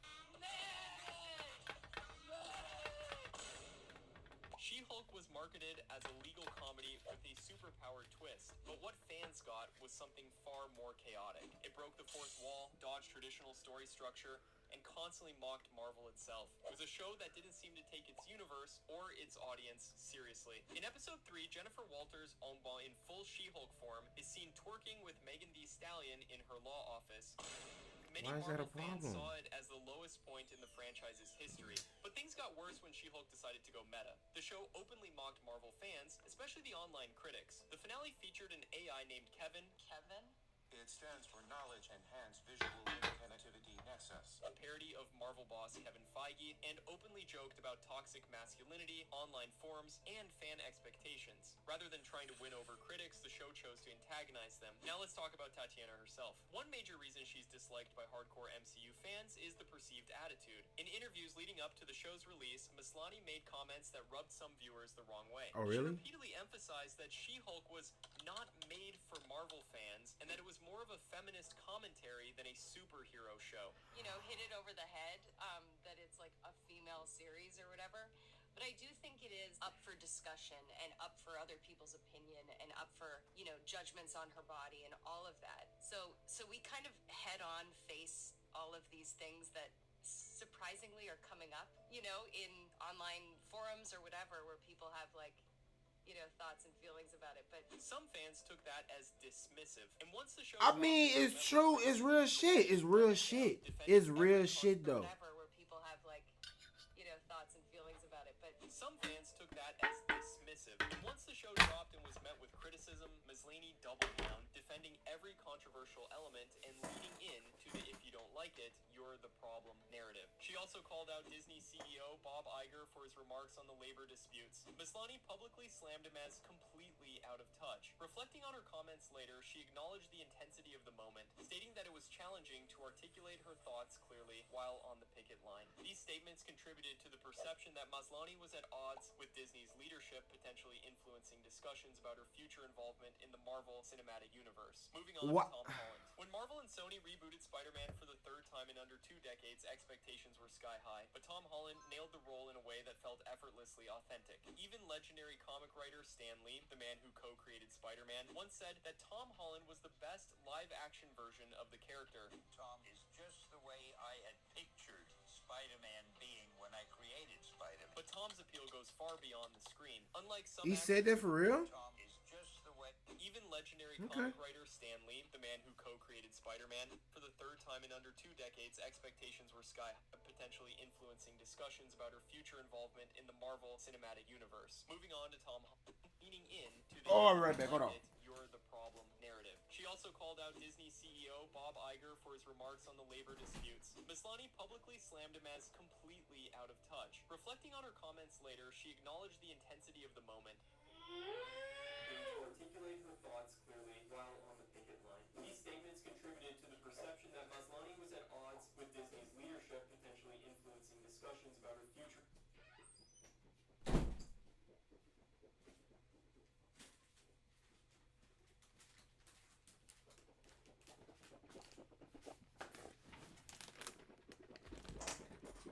And for the third time in under 2 decades, potentially influencing discussions about her future involvement in the Marvel Cinematic Universe. Moving on to Tom Holland. When Marvel and Sony rebooted Spider-Man for the third time in under 2 decades, expectations potentially influencing discussions about her future involvement in the Marvel Cinematic Universe. Moving on to Tom Holland. When Marvel and Sony rebooted Spider-Man for the third time in under 2 decades, expectations were sky high, but Tom Holland nailed the role in a way that felt effortlessly authentic. Even legendary comic writer Stan Lee, the man who co-created Spider-Man, once said that Tom Holland was the best live-action version of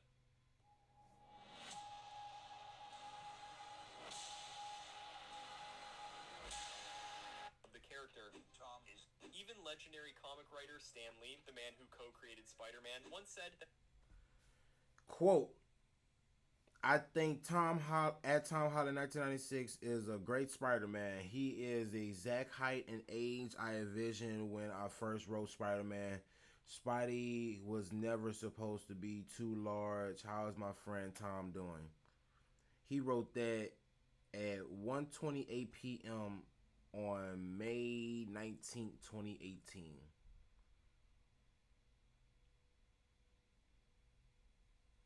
So yeah. That's all the motivation I would have needed. So if I was Tom, boy, I'd be trying to play Spider-Man till I die. You feel me? Real shit. Till I die.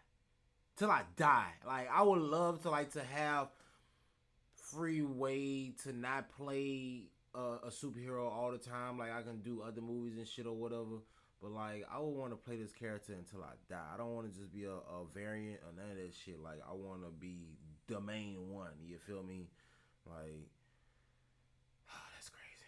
Tom Holland was the best live-action version of the character. Tom is just the way I had pictured Spider-Man being when I created Spider-Man. But Tom's appeal goes far beyond the screen. Unlike some actors who feel distant or overly media-trained, Tom has always seemed like a genuine fan of the Marvel Universe. He's passionate. He geeks out. He grew up loving these movies just like we did. And when he got cast, he stayed humble. That's gotta be terrifying as an actor. Like, you're walking in with probably your childhood idols. Do I need to do that? I know we're on different teams. I just don't want to be disrespectful to you. Surrender. Behind-the-scenes footage shows him goofing off with co-stars, dancing between takes, doing his own stunts, even injuring himself in the process, all to make the performance more believable. And the fans see that effort. He's not just clocking in for a paycheck, he's invested. Then there's the chemistry. His bond with Robert Downey Jr. made their Tony-Peter dynamic one of the most emotional arcs in the entire MCU. British, by the way. Ruined it. I need a text or a text or something. Thank God you brought your translator. Exactly. And of course, there's Zendaya. Let's be honest, fans love a good on-screen, off-screen romance, and Tom and Zendaya's real-life relationship made the Peter MJ pairing feel even more magical. Tom Holland cares about his Spider-Man. He He really wants to make the best Spider-Man movies possible. These are the things that makes fans respect him even more. And I feel like I owe it to them to give and deliver the best version of what the next chapter for Spider-Man looks like. And I think that's really important. And I think the creative integrity for something like that is really important. Now, while Tom seems to be one of the few Marvel stars who's managed to dodge controversy and just be a great Spider-Man, the same cannot be said for our next actor. Because if you spend even 5 minutes in an MCU fan forum, there's one name that almost always Brie sets Larson. the comment section on fire. Brie Larson. That's a damn Back shame. in 2018, I didn't look, bro. They was showing this shit blurred, like, bro, like, and I'm just. That's a damn shame. I'm such a Marvel fan to really not agree with typical Marvel fans. That's crazy. Because if you spend even 5 minutes in an MCU fan forum, there's one name that almost always sets the comments section on fire. Brie Larson. Back in 2018, while promoting Captain Marvel, Brie made headlines when she spoke out about diversity in film criticism. She said she noticed that the press covering her films was overwhelmingly white and male, and that she didn't hate that demographic, but wanted to open the door for more diverse voices. I do not need a 40-year-old white dude to tell me what didn't work for him about A Wrinkle in Time. It wasn't made for him. Now, while her point was about inclusion, many online twisted her words. Suddenly, she wasn't just an actress. She was a man-hater, a diversity hire, and the face of wokeness in Hollywood. Captain Marvel hit theaters in 2019, sandwiched right between Avengers, Infinity War, and Endgame. It made over $1 billion at the box office, but fan reactions were mixed at best. Critics praised the film for its female empowerment message, but fans? Many called it forgettable, bland, generic. The Avengers cast tension rumors didn't help. Clips from the Endgame press tour started going viral. Awkward moments between Brie and co-stars like Chris Hemsworth and Don Cheadle were dissected frame by frame. Captain Marvel. So I was figuring out this character, but very much in the dark. There was no script to read. There wasn't even, it wasn't all fleshed out yet with the Captain Marvel solo film either. So it was just kind of finding our way, but it was a good group of people to figure it out with. Right, guys? Yeah. Isn't it fun being there for all my extra takes? People began speculating that she didn't get along with the cast, even though Don Cheadle literally tweeted that the media was reaching, the damage was already done. The internet had made up its mind. Even the Marvels couldn't save her. In 2023, the Marvels hit theaters and flopped hard, and had one of the lowest openings in MCU history. Even the Marvels couldn't save her. In 2023, even though Don Cheadle literally tweeted... Isn't it fun being there for all my extra takes? People began speculating that she didn't get along with the cast, even though Don Cheadle literally tweeted that the media was reaching, the damage was already done. The internet had made up its mind. Even the Marvels couldn't save her. In 2023, the Marvels hit theaters and flopped hard, and had one of the lowest openings in MCU history. While that wasn't solely Brie's fault, the entire film was plagued by delays, reshoots, and a franchise in flux, she once again took the brunt of the blame. Ironically, in the Marvels, Brie's Carol was way more relaxed and fun compared to her debut, but by then, many fans had already tuned out. While some Marvel actors seemed to attract non-stop controversy, others managed to rise above the chaos, quietly winning over fans without forcing it. And if there's one actress who's done just that, it's Elizabeth Olsen. Elizabeth first joined the MCU in Avengers Age of Ultron back in 2015, and let's be honest, that film didn't give her much room to shine. Her accent was inconsistent, her character's motives were all over the place, and she was mostly there as a side plot. But even then, fans noticed her. There was something intense, something real about her performance. Whether she was grieving the loss of her brother Pietro or ripping Ultron's heart out, Wanda Maximoff had emotional weight.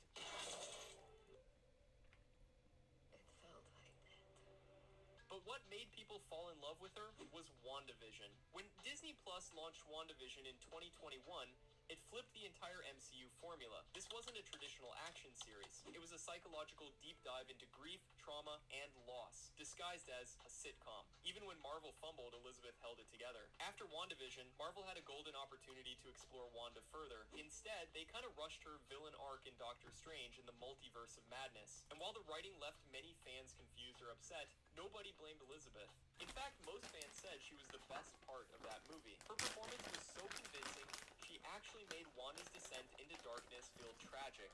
Someone that flipped would be Doctor Strange in a fight. 3, 2, 1. I just think she's the strongest. Yeah. You think she's the strongest Avenger? I do. Yeah. I I know there are debates online, but I do. Now, while Elizabeth Olsen represents everything fans love about a grounded, powerful Marvel performance, our next actor has been going through a very different journey, because over the past few years, Anthony Mackie, the MCU's new Captain America, has slowly gone from a background favorite to a controversial figure among Marvel fans. He had memorable moments, the on your left gag, the airport fight in the Civil War, even the subtle character work in Endgame when Steve hands him the shield. That moment was emotional, earned, and fans were excited to see where Sam would go next. But then came the Falcon and the Winter Soldier. The series had potential, no question. But the writing felt uneven. The pacing was off. The villain arc with the Flag Smashers fell flat. And worst of all, Sam's character started to feel preachy rather than powerful. His final speech to the GRC, while well-intentioned, came off to many viewers as forced and out of place, more like a Really? superhero moment. And that's when things started to shift. You have to stop calling them terrorists. What else would we call them? You're peacekeeping troops carrying weapons or forcing millions of people into settlements around the world, right? But then Anthony Mackie made it worse, because off-screen, he's made headlines for all the wrong reasons. Even if you agree with the sentiment, the way he said it came off as dismissive toward the push for inclusion, especially from someone who literally became the new face of that ship. And it didn't help that when fans asked for more substance in Sam's arc, Mackie often gave interviews that sounded more defensive than thoughtful. Fans wanted Captain America 2.0, but they got someone else entirely. Brave New World was an okay movie. $4 million worldwide. While it did reach the $400 million mark, it's still considered a lower performer within the MCU. Now, while Anthony Mackie's Captain America still feels like a work in progress for a lot of fans, there's one name that will always be above controversy, a man who didn't just win over Marvel fans, he defined them. Because when you talk about the most loved actors in the MCU, you're talking about Robert Downey Jr., the man who built this universe from the ground up in a cave with a box of scraps. He brought something no one expected: swagger, wit, depth, and a magnetic presence that made Tony Stark feel real. Servant to Venus? Yikes. You'd like to be handed things. Yeah, I have a peeve. I got it. This wasn't a perfect Boy Scout or a bland billionaire. This was a genius, a jerk, a visionary, and RDJ played every shade of him flawlessly. He carried the Infinity Saga. From Iron Man to Endgame, RDJ was the emotional and narrative centerpiece of the entire MCU. His chemistry with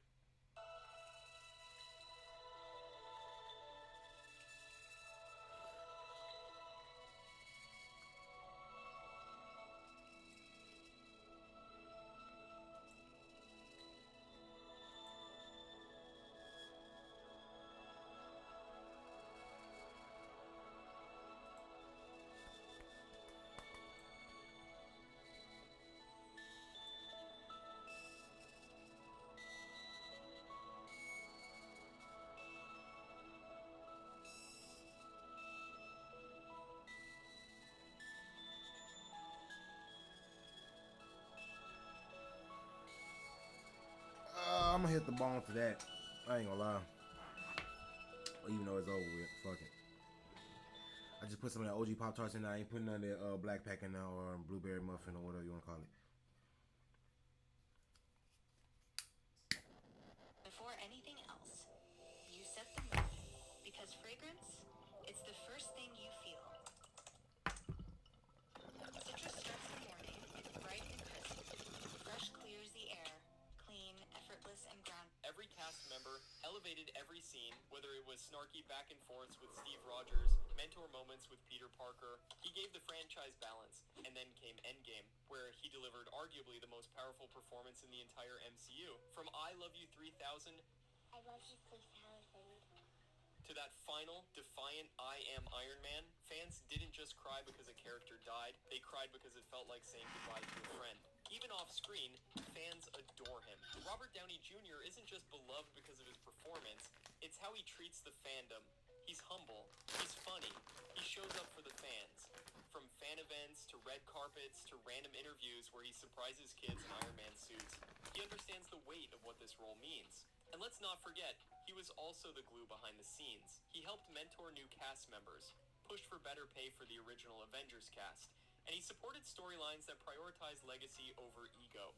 When Marvel launched new heroes like Spider-Man or Black Panther, it was RDJ who helped pass the torch, without ever making it about himself. Moving on to Letitia Wright, who has gone from fan favorite to one of the most controversial figures in Marvel's roster. The controversy didn't start on screen, it started online. In late 2020, Letitia Wright came under fire after posting a video that questioned the safety and legitimacy of the COVID-19 vaccine. The video was filled with In late 2020, Letitia Wright came under fire after posting a video that questioned the safety and legitimacy of the COVID-19 vaccine. The video was filled with conspiracy theories and pseudoscience. The backlash was immediate. Fans and health experts all called her out. Instead of apologizing, Wright initially doubled down, claiming she was just asking questions and highlighting concerns about freedom of speech. Even Don Cheadle, a fellow MCU star, got involved in the online war of words because angry fans tagged him about Wright's tweets, and after watching parts of the video she posted, he seemed pretty upset with her himself. Eventually, she deleted the post and went silent, but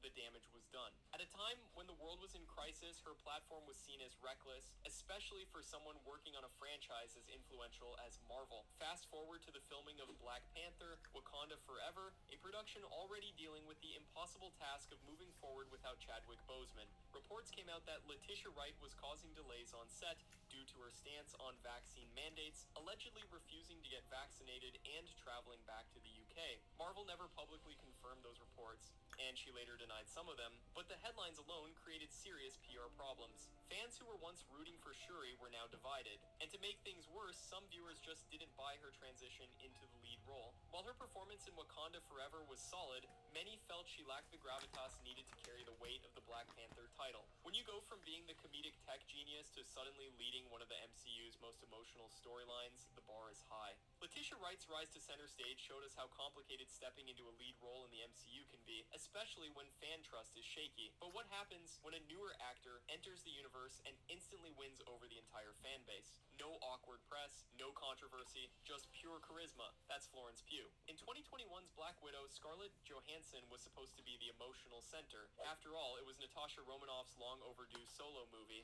But let's be honest, Florence Pugh ran away with it. As Yelena, she brought something Marvel hadn't seen in a while. Razor-sharp humor, emotional depth, and natural chemistry with everyone on screen. She wasn't just a quirky side character, and she felt fully realized, instantly relatable, and refreshingly human. When she appeared in Hawkeye, fans lost it. Her banter with Kate Bishop, played by Haley Steinfeld, was a masterclass in comedic chemistry, and it showed that Florence Pugh could thrive in any setting, whether it's a spy thriller or a street-level holiday series. A beacon in Marvel's darkest material, Thunderbolts delves into themes of trauma, redemption, and mental health, marking it as one of Marvel's darkest films to date. Pugh carries much of the dramatic weight of the movie, bringing authenticity and gravitas to the narrative. Her ability to navigate the balance between Marvel brand humor and genuine pathos makes her performance resonate deeply with audiences. The future of the MCU shines bright. With Thunderbolts, Florence Pugh has solidified Yelena Belova's place as a central figure in the MCU. Her performance not only anchors the film, but also sets the stage for future storylines, including upcoming Avengers narratives. As the MCU continues to evolve, Pugh's portrayal of Yelena offers a compelling blend of strength, vulnerability, and authenticity, ensuring that fans will be eager to follow her journey in the years to come.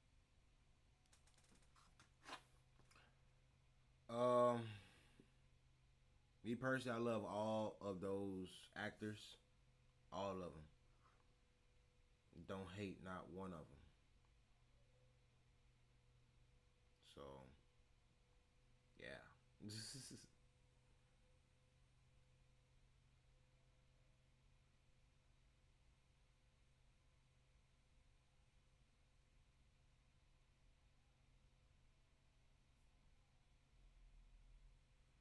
Who be smoking crack like me? Nobody.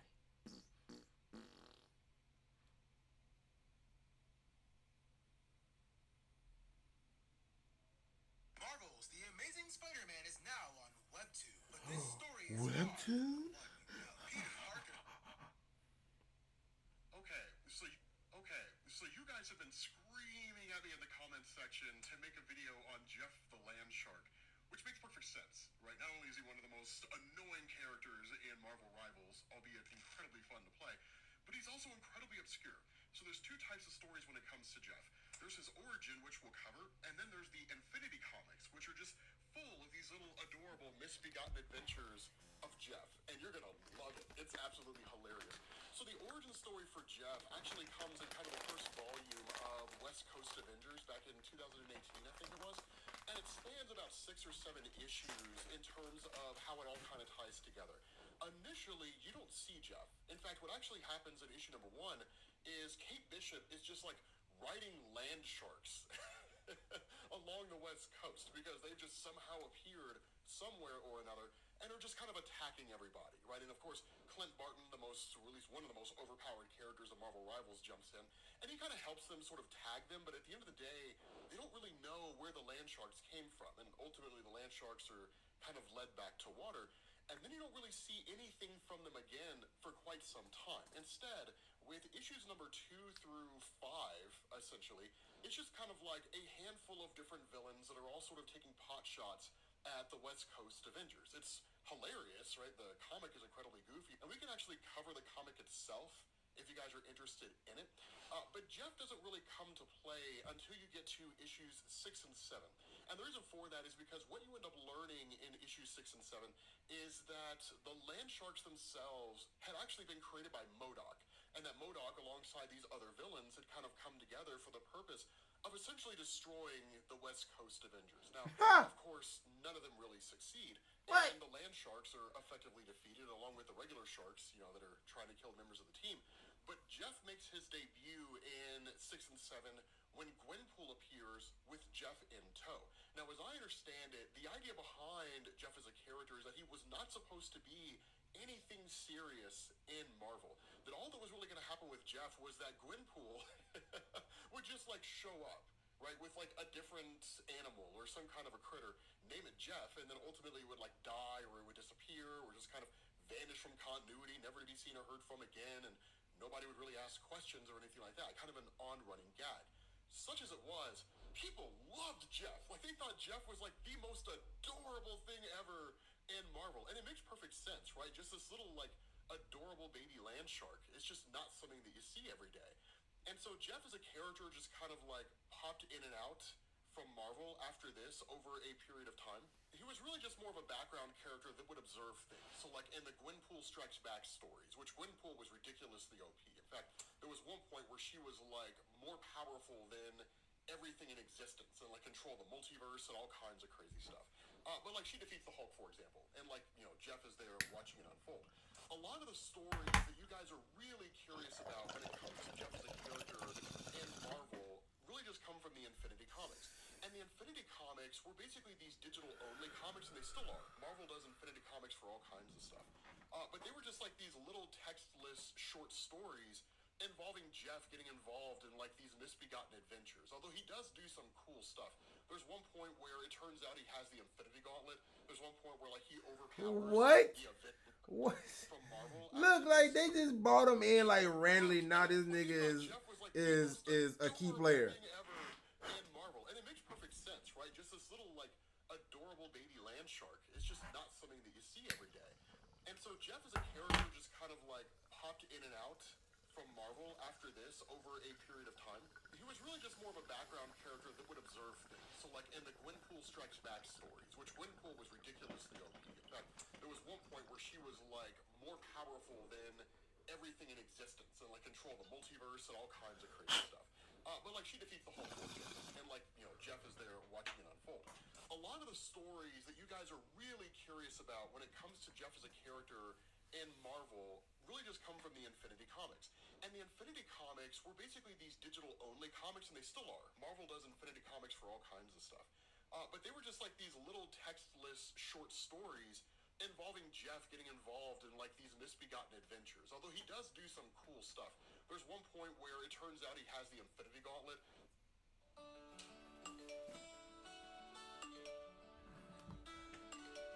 There's one point where he overpowers the Avengers, wrecks the Avengers. It's amazing. But they're all designed to be a little comedic and a little nonsensical. So one of these, for example, is called the Jeff World Tour. And he ends up basically just kind of traveling the world and just sort of experiencing everything. But what you end up finding out is Jeff actually hasn't gone anywhere. Instead, his little world tour is Jeff just hanging out with Gwenpool while she paints these landmarks. And Jeff just imagines himself there, right? A French guy eating a baguette pushing up the Leaning Tower of Pisa, like when you see all those people standing with their hands just kind of sticking in the air. It's cute, right? It's little things like that. There is one called Pool Party, which is absolutely amazing and adorable. So the whole thing about Pool Party is that Jeff shows up here basically just kind of like hanging out with all the superheroes, right? The Avengers and everybody. Of course, Iron Fist is there because, you know, in the moment he's not just like demolishing everyone in Marvel Rivals and the bane of every person's existence who's playing that game right now. But like when Jeff's swimming around in like this adorable little floaty and like, you know, snorkels and all that kind of stuff, which is weird because he's a land shark and he doesn't need it, that as he's swimming around, people start freaking out because they see a shark fin in the water. And everybody just jumps out of the pool terrified of him. Which there's another one, Stupid ass. In Marvel Comics, over Jeff's various adventures, there was a point when he actually went to go live with Kate Bishop, right? Kind of the new Hawkeye or second variant of Hawkeye. And one of the funny things that goes on is like Jeff gets tired, decides to take a nap, so he takes a nap in the laundry basket, and then gets thrown into the washer by Kate Bishop, and like Kate just hears like all this like rattling and thumping, and like when she goes to look in there, she sees that like Jeff is inside the washer, going in. He's having what looks like the most fun ever. Now, do not get inside of a washer while it's running. For all you young people who are watching this video, do not do that. But he's like singing and carrying on, and of course, like he's alive once Kate lets the water out and everything. But like it's these small little things. And so another thing that happens here, and this kind of builds off of the Pool Party story when he scared all the Avengers out of the water, is he actually ends up like going to the beach and just kind of like hanging out in the beach and having a good time. And there's this moment when he wants to like get in the water, but he's sad because he can't, because you remembered like when he did, he scared all the Avengers because, you know, it's like a shark fin in the water. So he ends up going to a costume shop and like leaves with this bag of goodies. Now, how he paid for it is anybody's guess, right? Like a land shark walks into a store, buys some stuff and leaves. I don't even know how that works. And I don't care because it's awesome. Because what he ended up doing was, in order to basically make everybody feel good, he ended up getting a dolphin costume. And he's just like swimming around the water as a dolphin. And everybody's having a blast. Nobody's terrified for their lives or anything like that. But then there's this other story, right? I'm shotgunning all these little stories out because it's amazing. It's called Scourge of the Seven Seas. And this one I love. Like, I absolutely love this story. So this is like just kind of Jeff in the water doing his thing, right? But like as he starts to swim down, he's coming across like mermaids and like just old school sailors or divers or whatever it is, or like octopuses, octopi, whatever it is, whatever the plural version of that is, just like hanging out with everybody. Then he sees MODOK, and he remembers that like MODOK was the guy who created him. So like he attacks MODOK and absolutely starts tearing this guy to pieces, only to find out that Jeff's in the bathtub getting a bath from Kate Bishop, and he's just like playing with his toys. It's all these small little things. But again, like getting into the stories where Jeff like faces off against the Avengers and dominates everybody, this initially has Captain America just like hunting around for a shield. He can't find it anywhere. Kate Bishop can't find her arrows. Miles Morales can't find any of his stuff. What his stuff is that he's hunting for, I don't know, because he just has his abilities baked into his genome. Doctor Strange can't find the things that belong to him. Like Falcon's stuff is missing. Black Widow's stuff is missing. It's all gone. Everybody initially goes to blame Deadpool because it just seems like the kind of antic that Deadpool would get involved in. But then, like, out of nowhere, while they're all hunting for their stuff, Jeff comes swooping in, just like in Marvel Rivals, and dominates everybody. He like crushes them all with all their own gear. The mask of Miles, the shield of Captain America, Doctor Strange's Eye of Agamotto.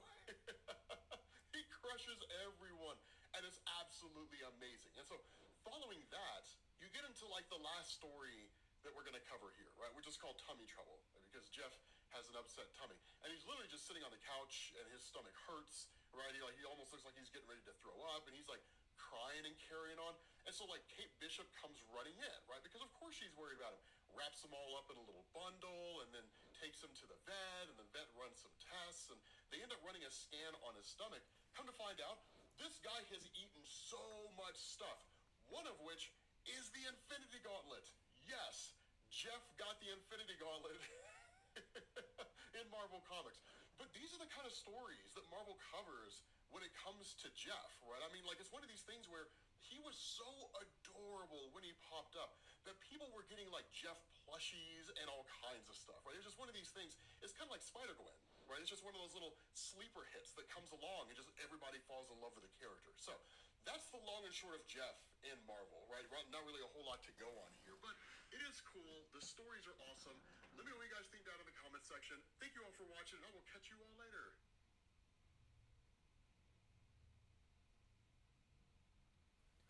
Last video. Buy and require no tools to install. Each box comes. When Iron Man hit the big screen in 2008, people were floored by how kick-ass it was.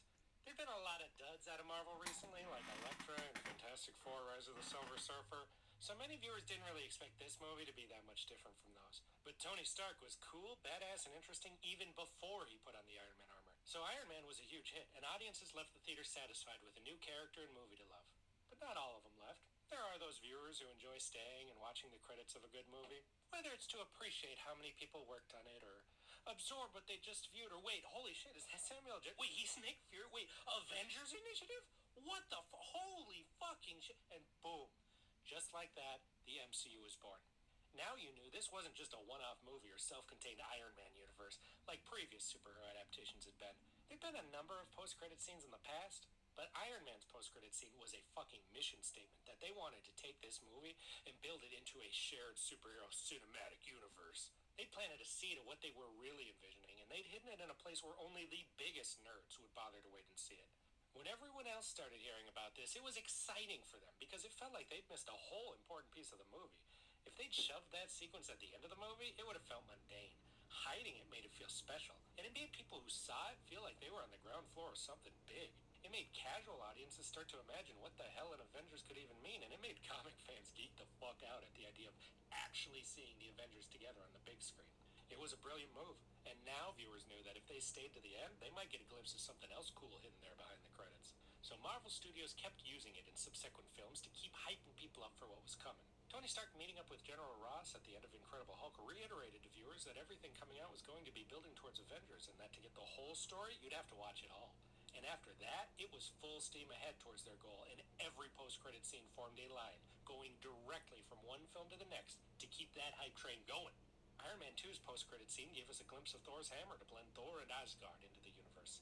Thor's post-credit scene shows us the Tesseract, Cosmic Cube, which leads to Captain America and lets us know how things are going to be connected to that movie.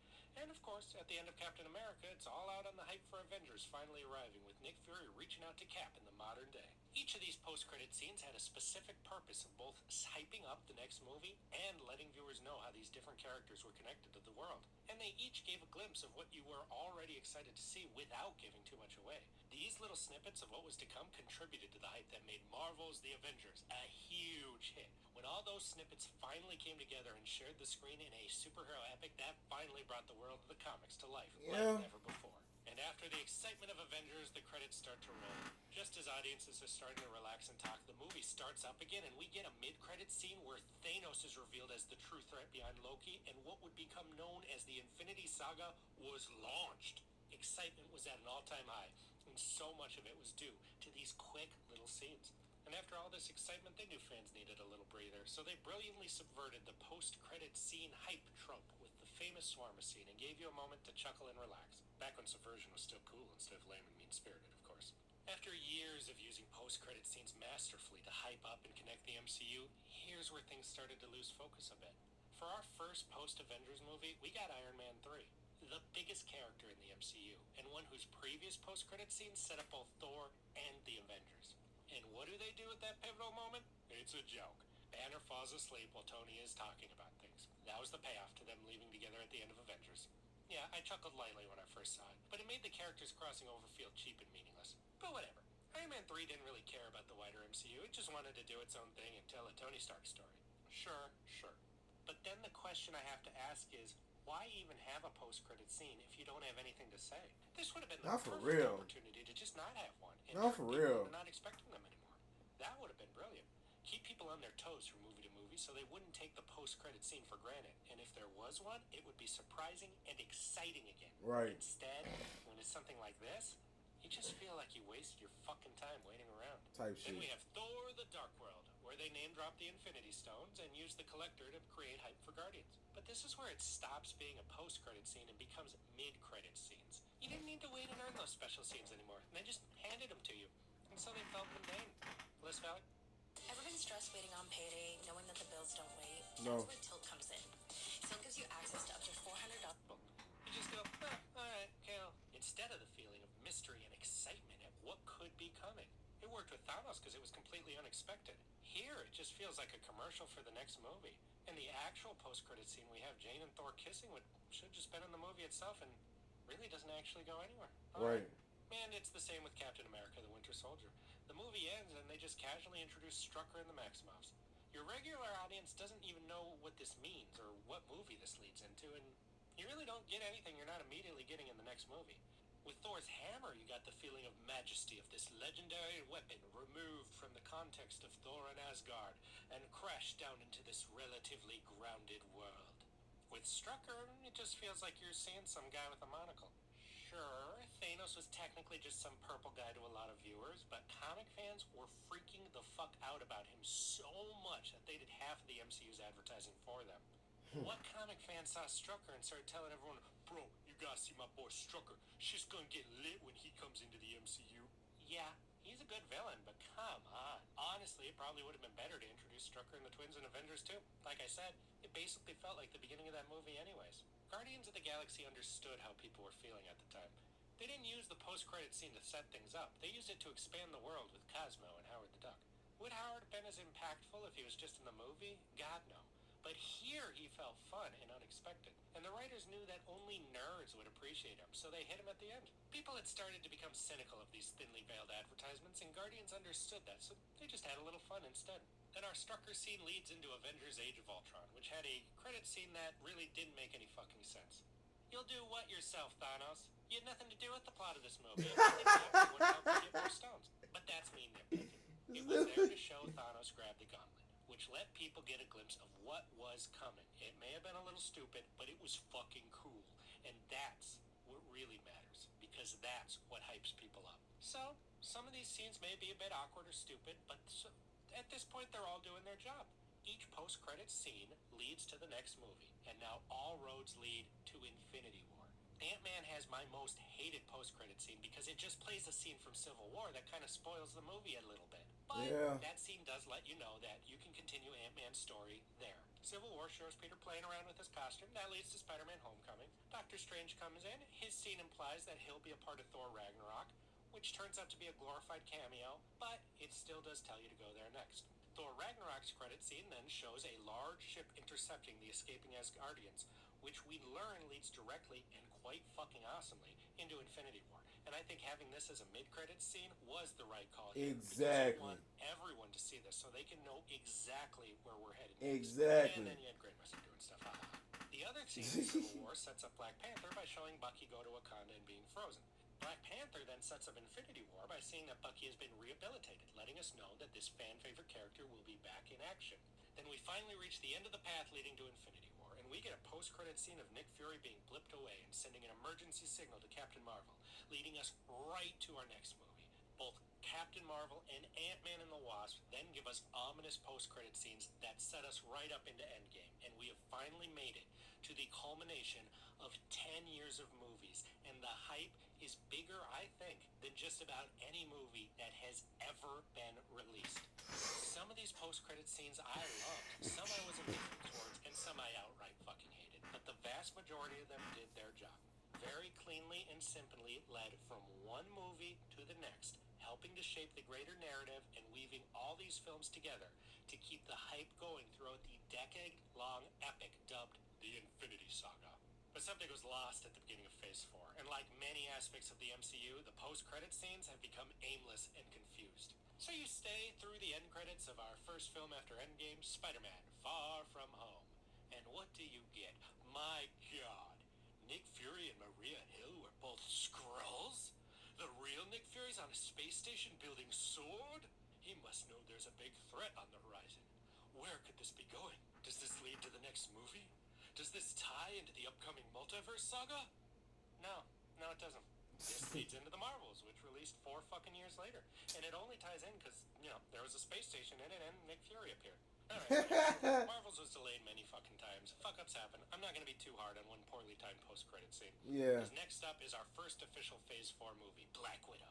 In our post-credit scene, Yelena Belanova is devastated to learn about her surrogate sister's death. And Contessa Fontaine appears and gives her information that points to Hawkeye being the one that killed her? Oh, shit. What movie does this post-credit scene hype up and lead into? None. It leads to a Disney Plus exclusive Hawkeye streaming show. Oh, and not the running plot of that show. A couple scenes in episodes 4 and 5. Wow. Alright. They want to pimp out their new streaming service a bit. Whatever. Basically. Because now here we are at Shang-Chi and the Legend of the Ten Rings. Our first new character to lead a movie since Endgame. And they brought out all the stops for this one. Shang-Chi meets Bruce Banner and Carol Danvers, 2 of the biggest surviving heroes left on the planet. And they tell him that those 10 rings are super ancient. And they're calling something big to Earth. Here we go. It finally feels like they're starting to plant the seeds for their next big threat. And what does this exciting post-credit scene lead into? Nothing. At all. Like, it will lead to nothing. I wish they would say, oh, it's been doom all along. Oh, I feel like that's exactly what they're going to do. They're going to be like, oh, yeah, it's been calling out to me. That's why I can find out where they are. La, la, la, la, la. Like, no, bitch, it was calling out the Kane, bitch. Like, ooh, that shit gonna piss me off. I already know it. I'm gonna be in the theaters like, well, there you go. There you go. There you go, yeah, sir. Oh, God. I'm gonna be pissed. Well, nothing. We don't know what those rings were calling. We haven't seen Shang-Chi since, and it's very likely most people completely forgot about this scene. Well, okay. Next is Eternals. We get a mid-credit scene where Star Fox appears and is proclaimed Thanos' brother. Now, I personally felt curious and interested when he entered. That's a character I never thought I'd see in the MCU. But as you may have noticed, I'm a fucking nerd. I imagine most regular people just felt confused about why Thanos' brother is some skinny little human guy and then promptly forgot this scene even happened. And that's only those who are willing to wait after sitting through 156 minutes of fucking Eternals. Then we get a post-credit scene where Jon Snow talks to a sword and some voice whispers to him. Now, I know this is Black Knight, and I've read online that this voice was Blade, but regular people have no idea what the fuck is going on here. What is the point of these scenes? They don't drum up interest or intrigue, they're just fucking confusing. But whatever. I personally was still curious to see where the Star Fox thing was going. And the answer is... nowhere yet. Noticing a trend?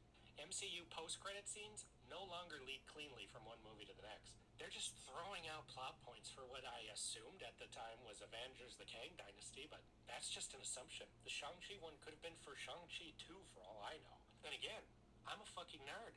I think about this shit and read up on it all the fucking time, and I have no idea what the hell's going on.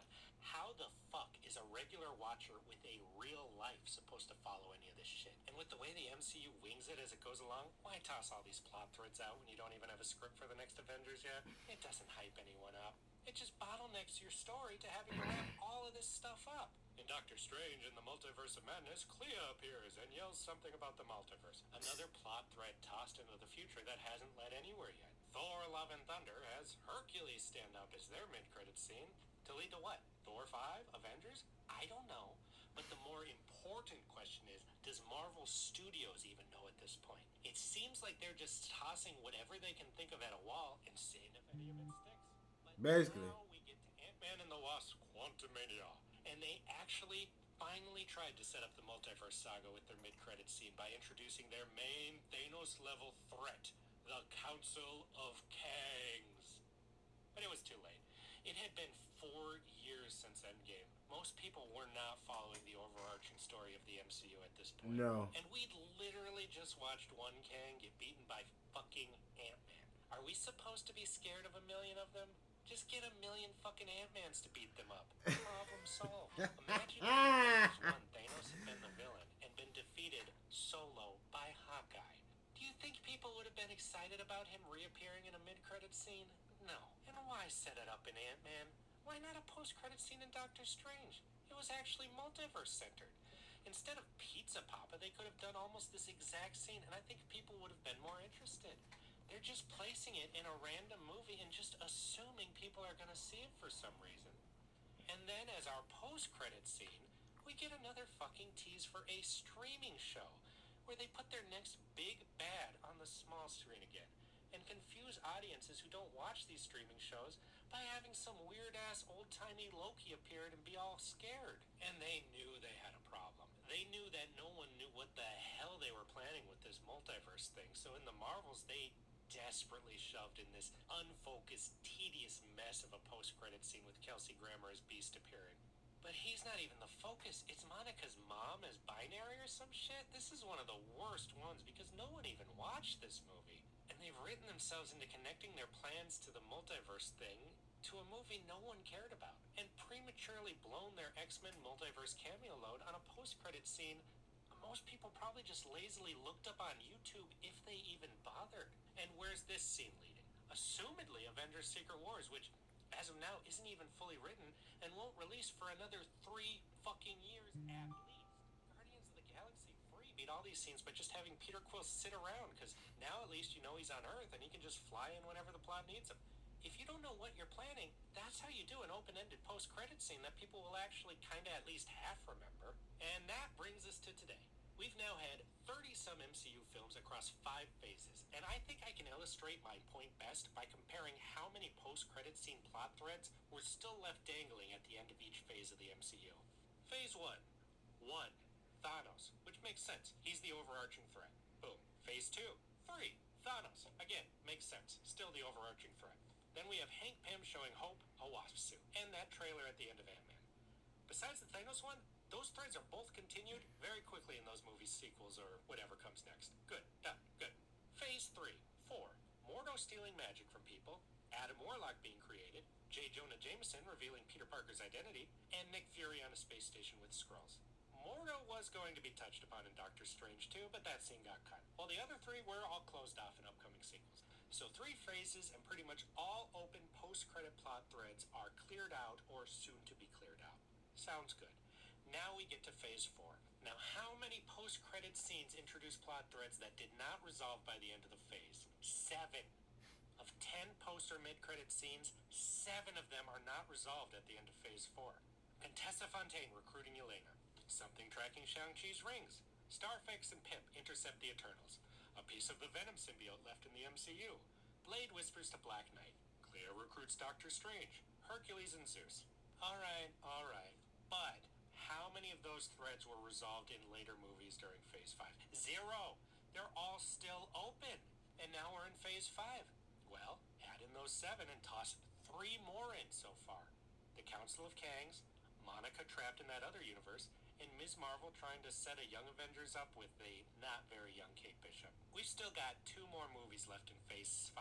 Captain America, Brave New World, and Thunderbolts Asterisk. Besides the one with Yelena and Fontaine, none of these are going to be resolved in those 2 movies, and very likely they'll toss in a few more on the pile. And I haven't even counted any from the Disney Plus shows, and the reason for that is that most people don't even watch them. Anything set up in there is just going to fly over most people's heads anyways, and if they wind up being important for future movies, that's going to be a fucking mistake. The MCU has completely lost the point of what their post-credit scenes are for. Sure, when I listed these off, some sounded pretty interesting, and you might want to see where they're going, but be honest. I really want this AK, but this is going way too slow. Let's go ahead and get these troops. Oh my goodness, that is so... How many of these did you actually remember before I listed them here? By the time the next Avengers even comes out, it will have been I remember them all. Me personally. Oh, we got 2 views in this bitch. What's up? Make some noise. How many people are likely I can never see the viewers on here. Make some noise. Who in here? Alright. Post-credit scenes in the Who MCU in here? of the modern day are not carefully crafted to hype up the next movie and weave the universe together as they used to be. They're just a wish list of ideas tossed in the air to futilely try and desperately create some hype for the multiverse saga as they successfully did in the Infinity Saga. But they have completely lost what made those scenes work so well and create so much hype, and they are having the exact opposite effect now of making people see just how disorganized and lazy the modern MCU's marketing and world building has become. Now you may ask, why did this guy make this video? Well, it's because I love post-credit scenes. I always have. I think they are such a cool and fun storytelling device in this kind of movie. And like so many things I love in movies, they've turned to fucking dog shit. End of video. Post-credit scene, yeah? Will they be able to fix this in the future? How well Captain America... I got 2 views in here. What's up? Make some noise. Post-credit scenes to hype up each other and Avengers Doomsday. Well, probably pretty I'm about poorly, to but see you here's in my here. guesses. Captain America. I'm about to see you in here. Suddenly, old man Steven Rogers Matter of touches fact, some I can artifact, still and listen to this, yo. his youth is returned. Baron Zemo steps out of the shadows in full mask and says, "Oh, that was no Thunderbolts. Let's show them a Thunderbolts without the asterisk." And then something with, I don't know, them a Thunderbolts without the asterisk.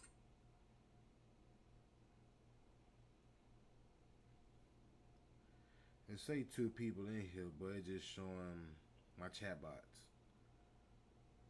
Whatever, I don't care. Get off this bitch anyway. We're talking about Dr. Doom. I don't know. Fantastic Four. Robert Downey Jr.'s Dr. Doom walks out to a whole council of Dr. Dooms, and he says, and then something with, I don't know, Contessa and Nick Fury talking about Dr. Doom. I don't know. Fantastic Four. Robert. Oh, suddenly, old man Steven Rogers touches. Post-credit scene, yeah?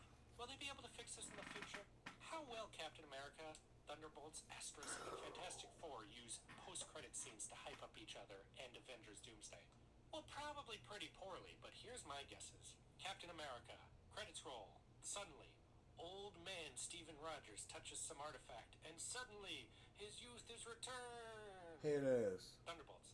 Baron Zemo steps out of the shadows in full mask and says, "Oh, that was no Thunderbolts. Let's show them a Thunderbolts without the asterisk." Here and it then is. something with, I don't know, Contessa and Nick Fury talking about Dr. Doom. I don't know. Fantastic Four. Robert Downey Jr.'s Dr. Doom walks out to a whole council of Dr. Dooms, and he says something ominous about it's now Doomsday. Here This it is me is. expecting the absolute lamest and laziest shit from them I can Yeah. possibly imagine. And it's very likely I'm still giving them too much credit based on what we've seen recently. Well, we'll see in a few years if Disney hasn't burned to the ground by that actual end of video. Haha, real post-credit scene. Because at the end of Avengers Doomsday, Dr. Doom has taken the power of the Beyonder and is destroying all reality to reshape the multiverse in his image. All hope seems lost, and our heroes stand with the Watcher outside of reality and watch powerlessly as all they care for is destroyed. When suddenly, a portal from behind opens, and a figure steps out. That's strange. Heroic music starts playing, and the camera turns to reveal a beautiful face that speaks. It's Morbin time. Face ass. Face ass. Niggas are childish. Niggas are childish, bro.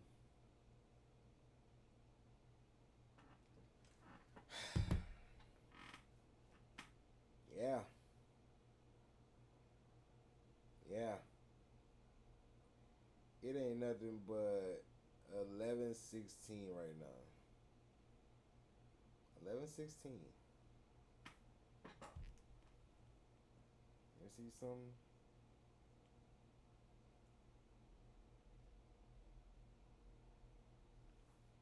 And it kind of just turned 11:16, but you know, it's September. It's September 17th, 2025. So it's 9:17 when it kind of like just turned. It just turned 11:17. So yeah.